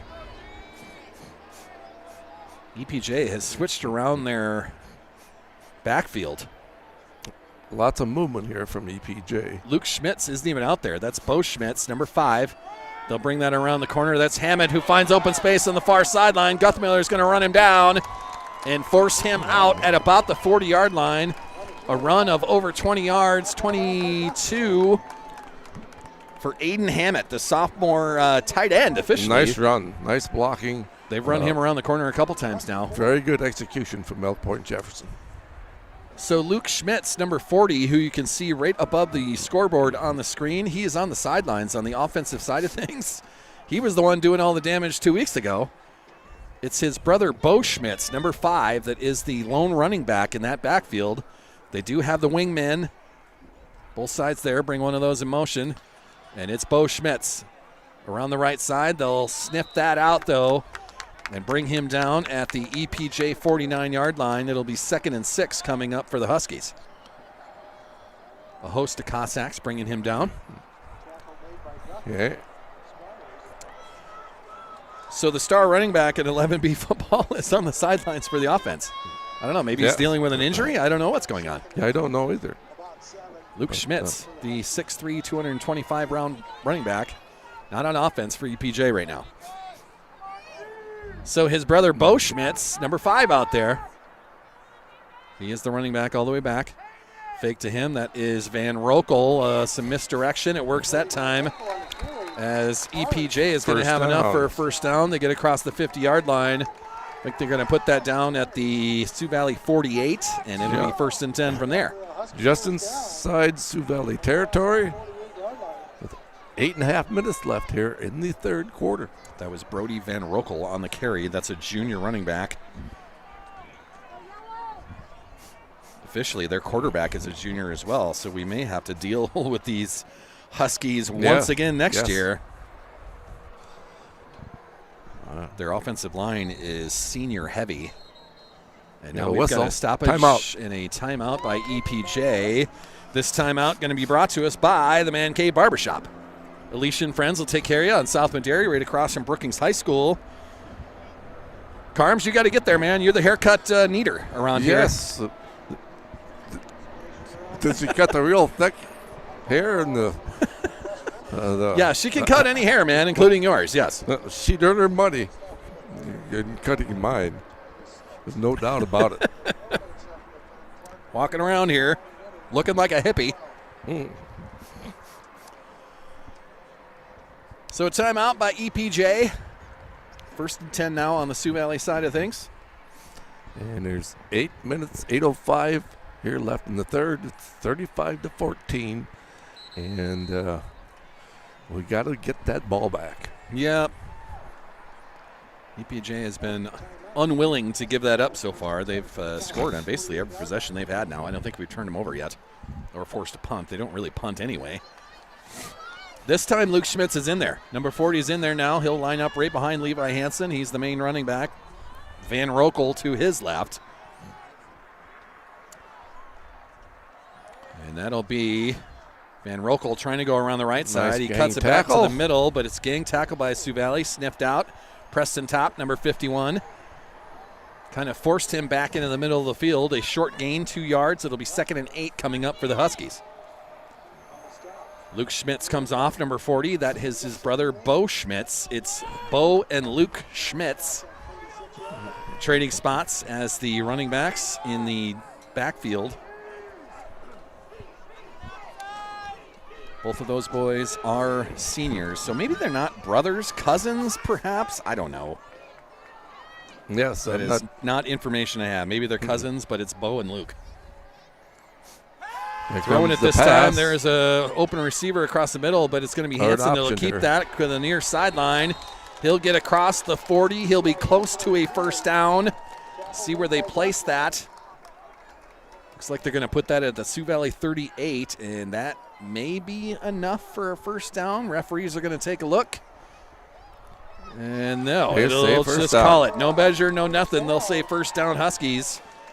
So nice run by Hansen. That was a pass play officially. He decided to tuck it and run with it and gets enough around the near sideline. Hansen will be under center once again. Bo Schmitz behind him. They send a man in motion. Double tight information. Hand off to Schmitz. No, he faked that, and it's a good sniff out by Mitchell Guthmiller. Hansen held on to that, tried to take it around the left side. Faked me out. Yes, it was. Short gain, 2 yards. 2nd and 8 coming up for the Huskies. So let's see if we can keep him here now. You got to keep him out of the end zone this trip. 35-14, a lead by the Huskies now. But 3 touchdowns on the board in game time of 2 minutes and 45 seconds between the second quarter and the beginning of the third quarter.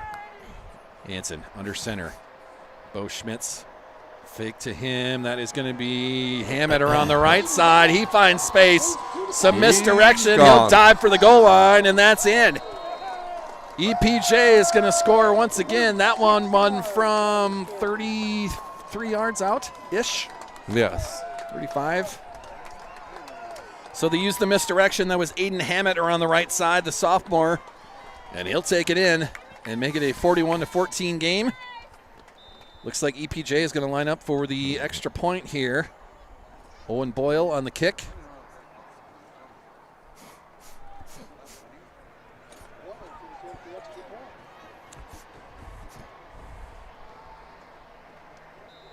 And that kick is no good, short and to the right. So it'll be 41-14 as we've got 5:51 left to go in this third quarter.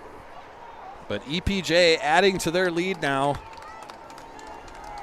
Good job there of using misdirection, faked out the defense, and it was outrunning 4 defenders to the near sideline and the pylon on the near sideline as Aiden Hammett ran it in. And scores from 11B, St. Thomas More defeats Mount Vernon Plankton 31-8. Okay. Dual leads Wagner 20-6. There's 8 minutes left in the third quarter there. And Clark Willow Lake 14, Winter 12. 4 minutes left in the third quarter there in Clark. Oh, wow. They got a good one going on in Clark then. Yes. Cyclones got their hands full. Winter Warriors turning it on in the postseason. They had a uncharacteristic 4-4 regular season. Yes. They don't ever have 4 losses in the regular season, but they did it this year. Now getting themselves to the playoffs. They've won the right to get into the second round. They'll be on the road for the entire playoff run if they move on tonight. This return, Braden Danziza up the middle, trying to make a juke move across midfield. Nice. He'll get to the EPJ 45-yard line, and that's where they'll bring him down. A great return again by Braden Danziza, straight up the field. So Sioux Valley in good field position once again. 1st and 10 from the Husky 45-yard line. It's a very good field position here.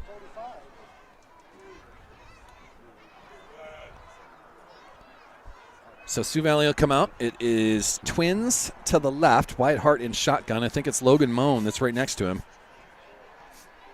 Low snap. Wyatt Hart handles that, throwing it down the far sideline.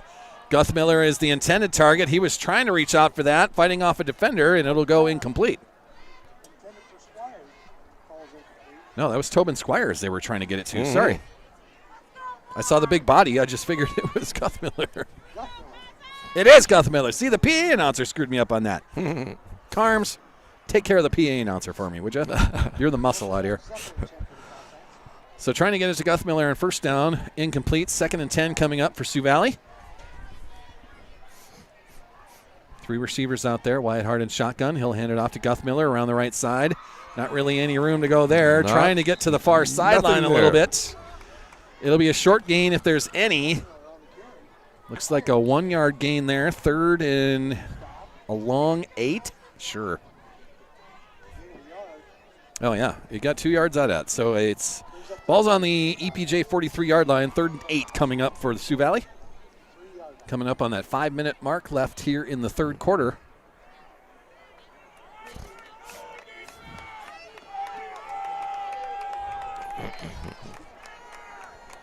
Trips to the left this time. Wyatt Hart will take that snap, take it around the right side. Trying to get to the far sideline, and almost. He's going to be a couple yards short. Just short. Everything's 4-down territory now. Oh, yes. Won't be any more punting by our Sioux Valley Cossacks. 4th and 2 coming up, though. What is the play you have for 4th and 2, Carms? We talked about getting guys in space in that first half. Yes, it's if you need a play, you need to run it now. Sioux Valley's going to have trips to the right. This is Tobin Squires to the near sideline, and we've got a timeout by Sioux Valley. So with 4:15 left to go in this 3rd quarter, a timeout brought to us by Jimmy John's, the Freaky Fast Sub Shop on 6th Street in Brookings. Thank you, Aaron. Thank you, Dale, for being a part of this. We'll bring them on, and hopefully we get some gift certificates out of those guys once again. Yeah, there you go. Carms, you want to stop your clock there?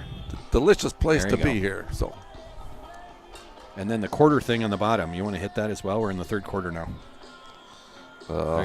It'll ask yes or no and just say yes. It'll move to the 3rd. Yeah, there we go. Miracles.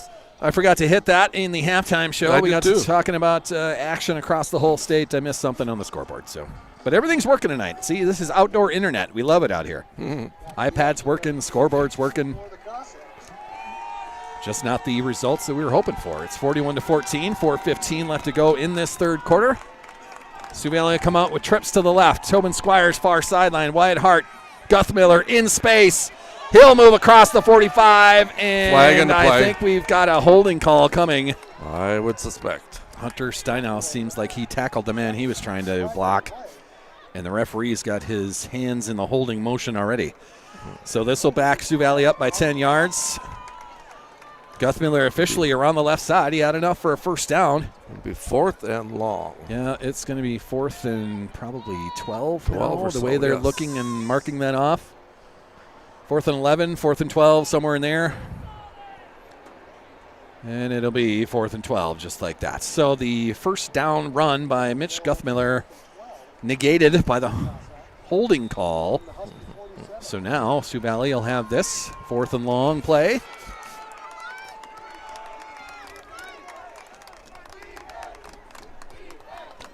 Four receivers out there.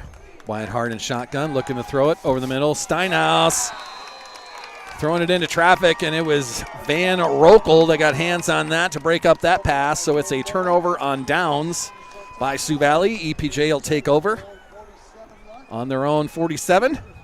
1st and 10 for the Huskies with 3:54 left to go in this 3rd quarter. Yes, Elk Point is, their defense is kind of starting to take control here, and really is. And need to see if we can get something to get that momentum back. 41-14 our score. EPJ is doing whatever they want on offense now. This is Levi Hansen under double center. Tight ends here, wing backs. Toss to Van Rokel. He's going to try to throw this. Pass coming. Into coverage. It was a flag. That was Brody Holland that got hands on that, but we got a flag down as well. Referees talking about whatever flag they have, and it's going to be, a defensive hold, I think is the deal? From where it's at, I would expect that. So a 10-yard penalty on Sioux Valley. They'll put that down on the Sioux Valley side of things, the 43-yard line. A 10-yard penalty and an automatic 1st down for the Huskies. So officially good defense on that. Brody Holland got a hand on that throw. Knocked that away and made it incomplete, but it was pretty well covered, really. A defensive hold will give the Huskies the double 1st down. tight information. Handoff. That's Bo Schmitz straight up the middle. Sioux Valley with a gang tackle there, but it's a gain of 3. They'll put that on the 40. 2nd and 7 coming up for the Huskies. Still only 2 honkers tonight, Carms. Yes. Not enough honkers.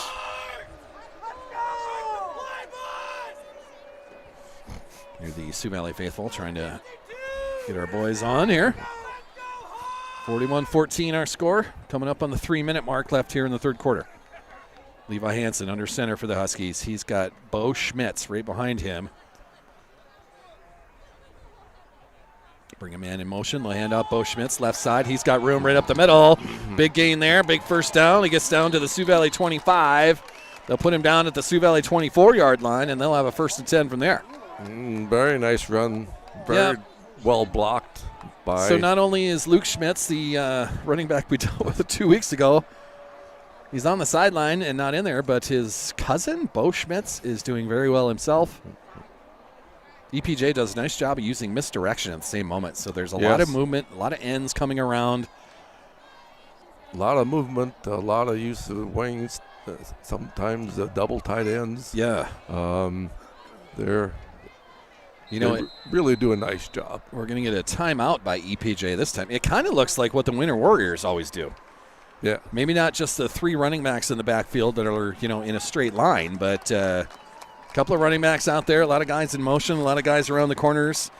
This timeout is going to be brought to us by Tropical Smoothie Cafe, sponsors of our girls players of the game. Those players get a gift certificate for a free smoothie for their efforts in the volleyball side of things, the girls basketball side of things. Always fun to have. Thank you, Tropical Smoothie, for being a part of these Sioux Valley broadcasts and these Sauls Media broadcasts. Not the way we wanted it to go, Carms. 2:28 left to go in the third quarter. It's a 41-14 lead. EPJ was able to put 3 touchdowns on the board in a game time, 2 minutes and 45 seconds. The last 2 minutes or so of the second quarter really turned the tide. It really did. It was and then they came out right away and scored again. So to start the second half, there was a 2-play drive, I believe. Mm-hmm. Yes. A good run and first down, and then they took it in all the way from 60 yards out, I think, something like that, 45 yards out. Hansen keeping that. It was a fake up the middle. He keeps it around the corner. He gets a 10, 11-yard really gain. Close. That'll be a first down on the far sideline. So they use misdirection once again. They faked it to Bo Schmitz up the middle. Hansen keeps that as the quarterback, takes it around the left side, gets a first down out of that. They'll place the ball on the 15 of Sioux Valley, and it'll be another first down from there for EPJ. Imposing their will for the last 2 quarters. Now crossing the 2-minute mark left in this third quarter. Hansen's under center. Bo Schmitz behind him. They use motion once again. There's that long pitch.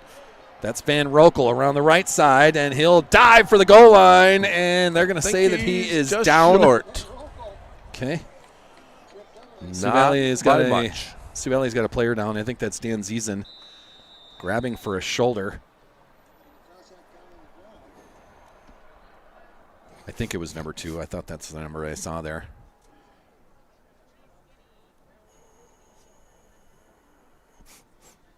So we'll take a referee timeout. You want to stop the clock there, Carms?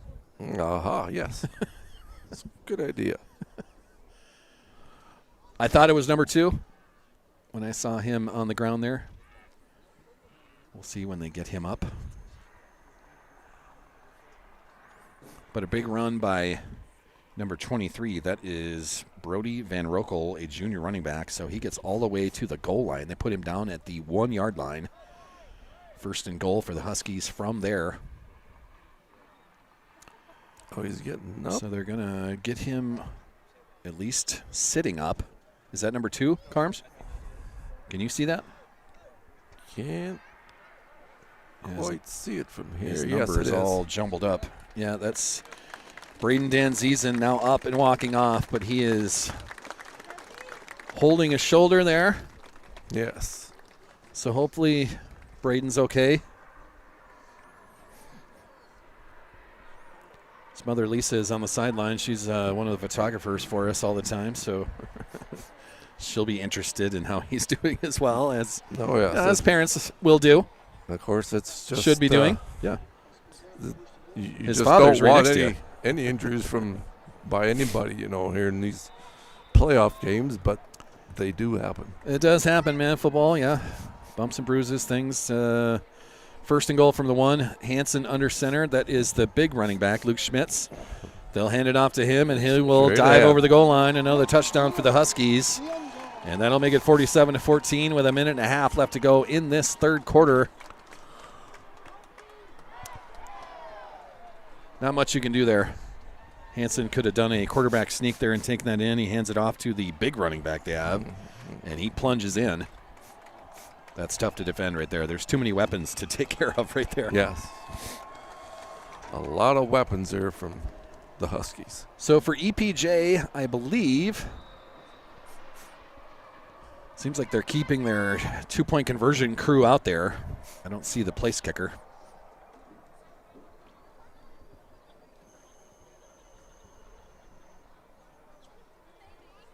And, yeah, they're going to run a play here. So it'll be Hansen under center, Luke Schmitz behind him, Van Rokel to his left. 2 receivers lined up wide left. Hansen will take that. It'll be a pitch. That is Hammett around the left side, and he will jog to the far pylon. The 2-point conversion is good. They use misdirection once again, and it is successful. Our third honker, Carms. A double honk. No, a double honk. Does that mean we got 4 honkers then? He did it twice. Sounds good to me, yes. We'll put 2 on the board. All right, that's 4 then. It's our rules. It's our game. We get to call what we want. There you go. So EPJ has opened this up now, 49-14 our score. An incredible offensive second period as they ended with 2 touchdowns in the last minute and a half. And then opened up the second half of possessions with another touchdown and really created a huge cushion. Now they're just adding to it. 49-14. We probably see some youngsters come on the field now. Yes, and it's a 35-point lead now by EPJ. Yep. And so that what gives us a running Should clock. be a running clock now. Not the way we wanted this to go. No. Seems like the Sioux Valley football season in danger here. Kickoff that is going to be fielded by Guthmiller. He's going to take it right up the middle, trying to find some space. Bouncing it out to the far sideline, getting to some open area there, and he'll be pushed out near midfield at about the 45, maybe? Is that where they're putting that? Yes, it was actually a pretty good return. Yeah. And started up the middle, bounced it out there, trying to find that open space that we've been talking about through that first half of just giving yourself an opportunity to sprint in open areas. So a 1st and 10 from the Sioux Valley 45-yard line. Again, it's good field position. Yes. Anytime you don't have to work around your own 20-yard line, you're doing just fine. There is a pitch. Guthmiller near sideline. He's looking for blockers in open areas. Nice He'll cut. have a short gain, almost 5. I think they'll put him at midfield. It'll be a 5-yard gain, so 2nd and 5 coming up. He's trying to follow some blockers there, but too many defenders sniffing that out at the same moment. 2nd and 5 coming for the Sioux Valley Cossacks from midfield as the final 30 seconds are ticking away here in the third quarter. Sioux Valley will line up officially. Probably get this play off as we're under 20 seconds now here in the third. Guthmiller in motion. Wyatt Hart takes that snap, fakes the pitch. He'll take it right up the middle. That won't be enough. And that's how our third quarter is going to end. It'll be 3rd and 4. 3rd and 4 coming out of, coming into the fourth quarter. But it is a 35-point lead with a running clock, Carms. Yes. Oh, boy. Let me reset our scoreboard here for us. I'll get us all set up here. Do you want to check some scores around the area? Yes, of course. Let me see here. See if we can go here to the 9AA scores. If I can get them to come up here at the moment. And, here we go. Elton Lake Benton did win the game. They beat That's Hanson right. 44-15. Parkston leads Bonham 36-7. That's in the third quarter. Marion Freeman Academy destroyed Kimball White Lake 52-0, and Hamlin is leading Hill City 24-7 with 8 minutes left in the third quarter. 24-7 out there now. 24-7 out there now. You got to fire that up, Carms. Fourth quarter is about to start here. That is Dan Ziesen back on the field. That's good to see. Wyatt Hart trying to throw it over the middle, looking for Guthmiller's there. Another pick in the backfield. No, he dropped it officially. Sorry. Dropped it. Oh. I think Guthmiller may have got hands on that. Our receivers are trying to let the ball come to them, and the defenders are jumping up before that happens. Maybe our receivers should go get that and prevent that from happening. Still a running clock, Carms, as you can I keep can't things seem to get it going here for some reason. I can make it adjust here. Do some magic here. No, now you got it going now. Is it going now? Yeah. We're only about 30 seconds off. We'll be fine. 49-14 our score. Running clock now here as EPJ's got a 35-point lead. Sioux Valley now 4th and 4 coming up.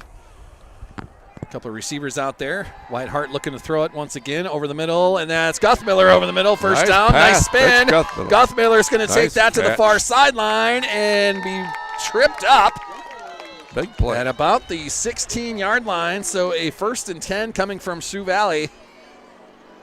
Still got to love that fight. That was a nice pass and catch. Mitch Guthmiller over the middle. Yes, that was a fantastic catch there by Mitch Guthmiller. And Wyatt Hart had time to pass the ball, so this is good execution. Yeah, nice pitch and catch there. Guthmiller, a big gainer. Wyatt Hart will pitch that to Guthmiller around the right side. He's got some open space near sideline, and he'll be tackled and thrown out. Inside the 10, I think, is where they'll place that. Mitchell doing everything he can on that offensive side of things. They'll put that at the 10-yard line, so it'll be about 4. Long 3. Yeah, 2nd and 4 is what the scoreboard has. Ball's just inside the 10, maybe at the 9-yard line. It's nice that the Cossacks get a first down here. There's a toss outside. There's a way to get Guthmiller is going to be ball. But a nice play by tackled. No gain on that. 3rd and 4 coming up. This trip to the red zone brought to you by Back Alley Meats, a fantastic butcher shop in downtown Volga. For all your burgers and brats, ribs, steaks, whatever you need for your backyard party, head on down to Back Alley Meats. 3rd and 3 coming up from the 9-yard line. Sioux Valley can get a first down yet. Put themselves in a 1st and goal situation. Wyatt Hart in shotgun. There's a toss. Guthmiller around the right side, fighting for every piece he can get. He dives forward. He'll be stopped short of first down, but gets to about the 7, maybe the 8-yard line. It's going to be 4th and about 3. We'll say 4th and 3. They say no Yes. gain on that. They get back to the 9-yard line.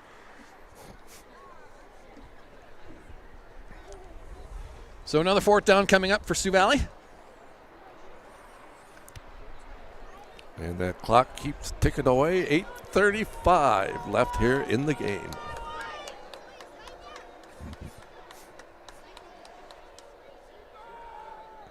It's Wyatt Hart straight Yes, up the Wyatt middle. Hart. He gets inside the 5.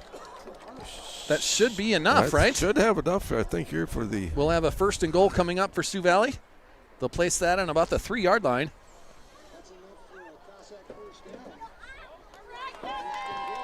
So 1st and goal, Sioux Valley. Ball's on the 3. Still fighting.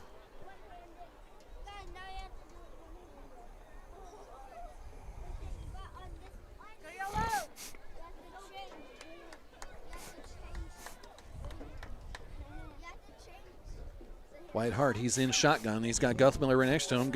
Hart will follow him around the right side.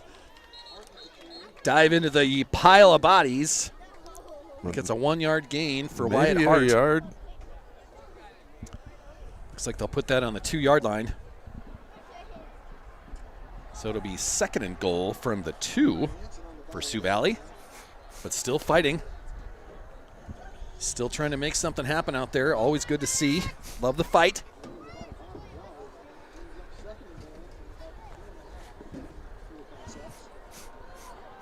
So Sioux Valley will come out. Wyatt Hart in shotgun. Logan Moan to his left. It looks like it's Tripp's left as far as receivers go.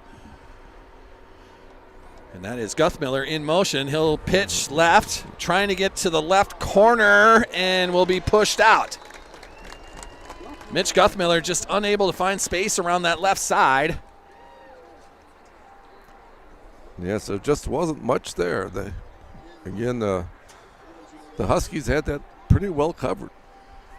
Yeah, just not able to get to a corner, so he's able to turn that up. Pushed out. It'll be 3rd and goal from the 4-yard line now.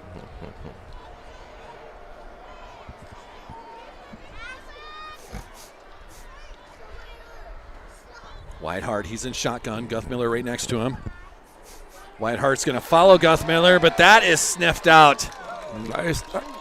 Good penetration by the defensive line. That was number 72 of EPJ. That's Jace Shatswell, 6'2" and 260 pounds, part of the big lineman squad that the Huskies have. That was some fantastic penetration there by Elk Point Jefferson. So that'll bring up 4th down and goal. Ball's on the 6-yard line now after that 2-yard loss by Wyatt Hart. Tackle for a loss by Shatswell. Sioux Valley comes out, trips to the right. One receiver to the left. Wyatt Hart looking to throw it. Pass. Left side, and that'll go in the hands of Guthmiller and knocked out by a couple of defenders. That's number 1 and I think number 10 that were there. Anthony Tatro, number 10's Levi Hansen, the quarterback on the other side. They get hands on that, knock it out of Guthmiller's hands, and that'll be a turnover on downs inside the 5-yard line. Yes, the pass was just a little bit long, and just wasn't a chance for the catch. Keeps the lead at 35 points, so the clock will continue to run. We're a little bit behind the actual scoreboard, so under 5 minutes left to go. Looked like that was a line change by the Huskies as the JV offense now comes on the field. Sioux Valley keeps their guys out there. Now playing their final plays as a senior class. Mitchell Guthmiller, our SDSU commit. He'll move on to play for the Jackrabbits next year. But still a tough night having your high school career come to an end. Hopefully some other guys have some things lined up. Might be able to play at some of the smaller schools around here, perhaps Dakota State. Mount Marty, head out to the hills, man. Play for the School of Mines out there, Black Hills State. There's options for these kids if they truly want to do it. Depends on what you want to do for an education at the same time. But when your high school career ends, man, it's a tough night. 4 minutes here and counting. Yep. Left. This night just did not go the way we wanted to. EPJ was able to put 2 touchdowns up in the last 2 minutes of the second quarter and then scored on the first possession of the second half. Ooh, nice tackle. So no nice gain penetration there. That's Andrew Gunnarsson that got that tackle there. Maybe Preston Top. It's tough to see that number out there. 51 and Preston Top then. That's Preston Top, 51. Some JV kids out there for Sioux Valley as well, as some seniors are coming off now.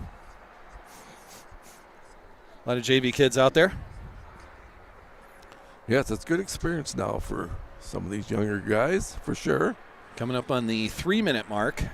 Left in this game, 49-14 our score. EPJ showing why they are an undefeated #1 team in the state. They're going to punch their ticket and move on to the semifinals. So they're going to bring the winner of Duel and Wagner to town next week. There is no gain on that. Maybe a loss of a yard or two, so it'll be 4th down for the Huskies. Under 3 minutes left to go.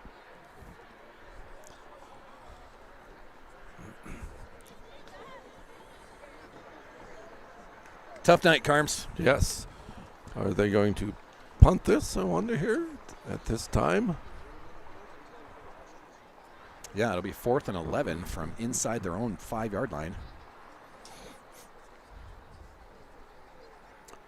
I don't know, maybe burn this all the way down, take a timeout. I guess, the clock's not going to stop either way. Yes. A timeout should stop it, but still. It seems like they're not too willing to. The available time. And then probably punt. Oh, not even that. They'll take a delay of game. So there you go. This will give you an opportunity to catch up, Carms. Let that thing roll. We got 2:03 left in the game. And I believe that is a punt team coming on the field. They're going to punt it from their own end zone then. Yeah, this will allow you to catch up here, Carms. Hopefully a little bit. 2:03 left to go on the actual game clock. We're catching up to that. Back to punt. This is Aiden Hammett. He's been a star in that offense all night long. Now he's back there to punt it.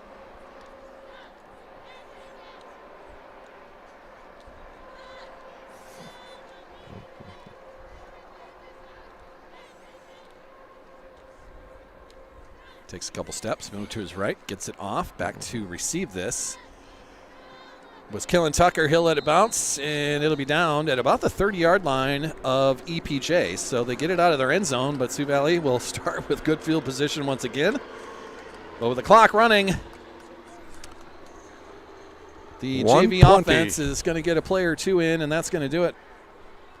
Carms, it's been a fun football season once again, man. Thanks for everything that you have done and being on the mic for everything you've been doing. You bet. It's been fun. I'll take that from you. Really. We're down to our last minute. Put your hands in your pocket. You can let it warm up a little bit.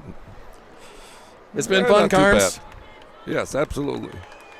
We'll plan on doing football again next year. I mean, I have no plans to do anything else. Wyatt Hart hands that off. I think that was Guthmiller on the run again. Yeah, it was. Snipped out right away. A short gain. We're passing the 30-second mark left in this game. I thought it was number 2 back there in the field. I thought it was going to be, Dan Zieseman went out there on the last possession as well. So. I thought so. I thought I saw him. So whatever shoulder injury he may have had, gunning it out to the finish here. Guthmiller to the near sideline. He'll fight all the way to the sidelines, knocked out. And I think that's going to do it. 10 seconds left to go in this game. Sioux Valley's not even going to have time to run this out. So that is going to do it. The 25 football season ends, and actually fireworks going off. They do fireworks at the end of victories? There you go. And they do that in the playoffs, apparently. Probably scaring the hell out of the drivers going by. But again, really good effort, great effort by the Cossacks here to start. Yeah. They held them there pretty much the entire half until those last minute and a half, 2 minutes. And Elk Point and Jefferson scored twice in that time and got out to that 2-touchdown lead. They come back the third quarter, and Elk Point and Jefferson scores right away again. And that set the tone for the rest of the game. It really did. Yeah, when you're starting to put touchdowns together on one-play drives, which is what they were doing. Yes. On at least 3 of those touchdown drives. One was a long pass, a couple of runs that go for 60-plus. There's another honker amongst the fireworks. And that'll do the fireworks show. Everyone out there shaking hands. EPJ doing the fireworks as they win games in the playoffs, apparently. Something else that the Husky faithful are allowed to do. A great effort by our kids tonight, Carms, but this EPJ team, very good.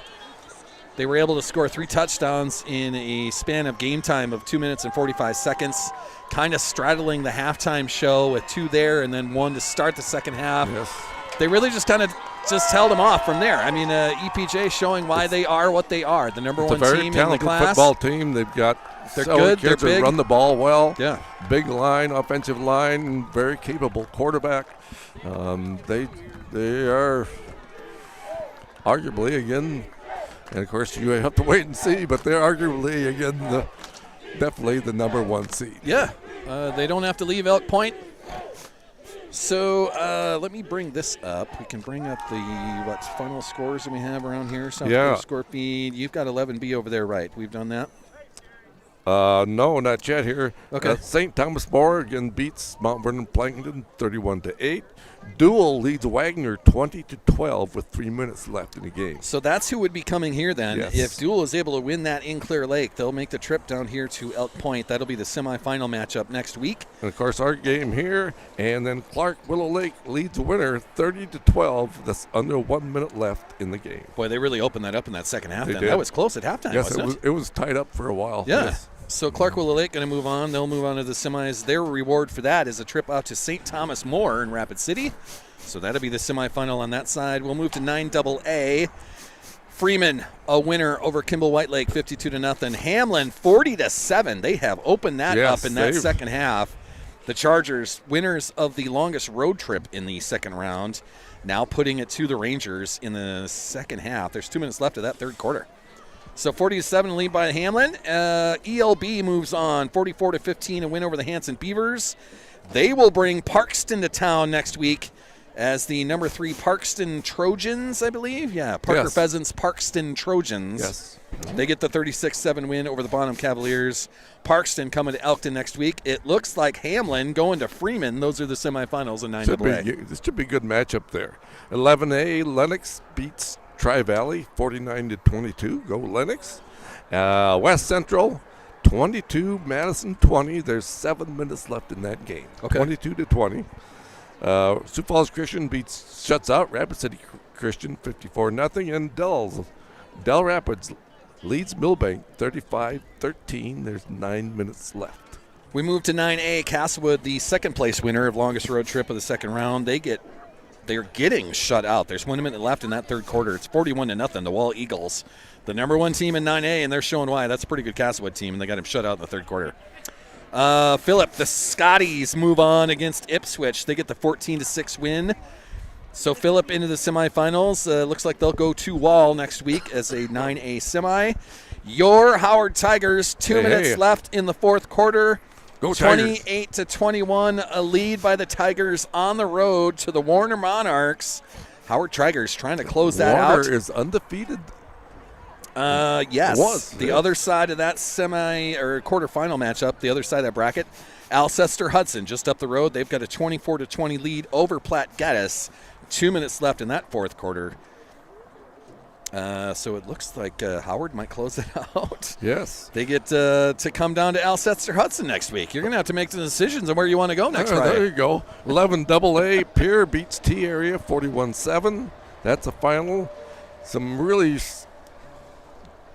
different scores here. Yankton, number 1 Yankton beats Spearfish 12-7. That's quite a score. Yeah. And Huron over Brookings 7-2.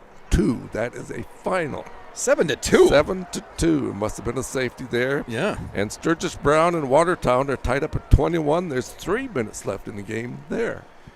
Okay, that takes us to 9B. Del Rapids St. Mary, a winner earlier today.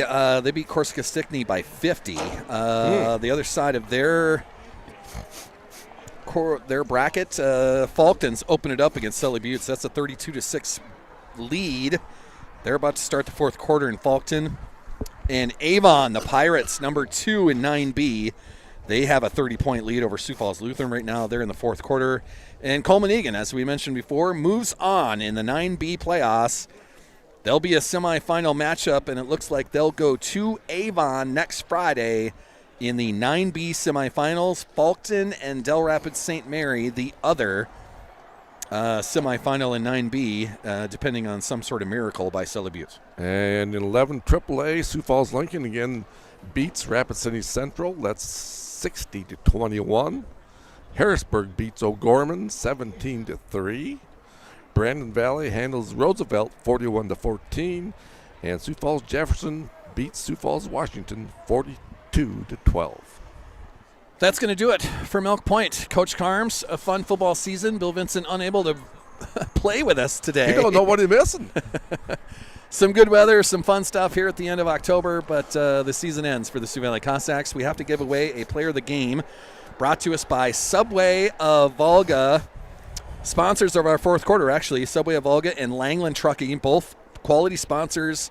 Wanted to be a part of Saul's Media. Subway is going to give us 6-inch sub sandwiches, gift certificates anyway, for the boys' sports. So football here in the fall, and then the boys' basketball. They'll have Subway gift certificates for 6-inch subs. Eat fresh with Subway. Thank you, Langland Trucking, for lining all of that up. And tonight's player of the game, I think we either go with Mitchell Guthmiller, who had a strong second half, or Wyatt Hart, who had a strong first half. If I had two to give away, we'd do it both. But there you go. Whichever one you want to do, Carms, Mitchell or Wyatt. Well, I thought really to start out the half, I thought Wyatt Hart had just an outstanding first half. Okay, we'll give one to Wyatt Hart then. And he really ran the ball well. He made some really great decisions. He really executed and played his quarterback spot very well. Thank you to Subway of Volga. Wyatt Hart's our player of the game as the season comes to a close. The 2025 campaign ends. Not the way we wanted to go tonight, but EPJ shows why they're the number one team in 11B and just able to score so quickly. Tough to defend that. But Sioux Valley, congrats on the season. We get to the playoffs. Now we come on home. Volleyball goes to their postseason. We'll see what happens to that. And then basketball right around the corner. Should be two very good basketball teams playing in the Cossack Center this winter. We look forward to that, but a tough one tonight. So thank you, football team. Thanks for everything you've done for me. Thanks for all the help. Thanks for all the stats, all the help on the coaches show. And that'll be the next broadcast for us. We'll do Monday night from CC's, the Monday night coaches show, 7 o'clock from CC's Bar and Grill. But then Tuesday night. And then Tuesday we've got a volleyball Playoff postseason matchup, Region 2A. The Florence Henry Falcons coming to town to play our Sioux Valley Cossacks in a volleyball 2A semifinal, I guess you want to call it that. Thursday night's the region finals, and then Sodex 16s after that. So that's what we got lined up. Thanks for watching, everybody. Thanks for following along. Thanks for all the support. Thank you to all of our sponsors. Anything else, Carms? All right, Thank you. We'll see you again around the corner here next week. We'll close this up and hit the road, and we'll see you Monday from CC's Bar and Grill. Good night, Thanks, everybody.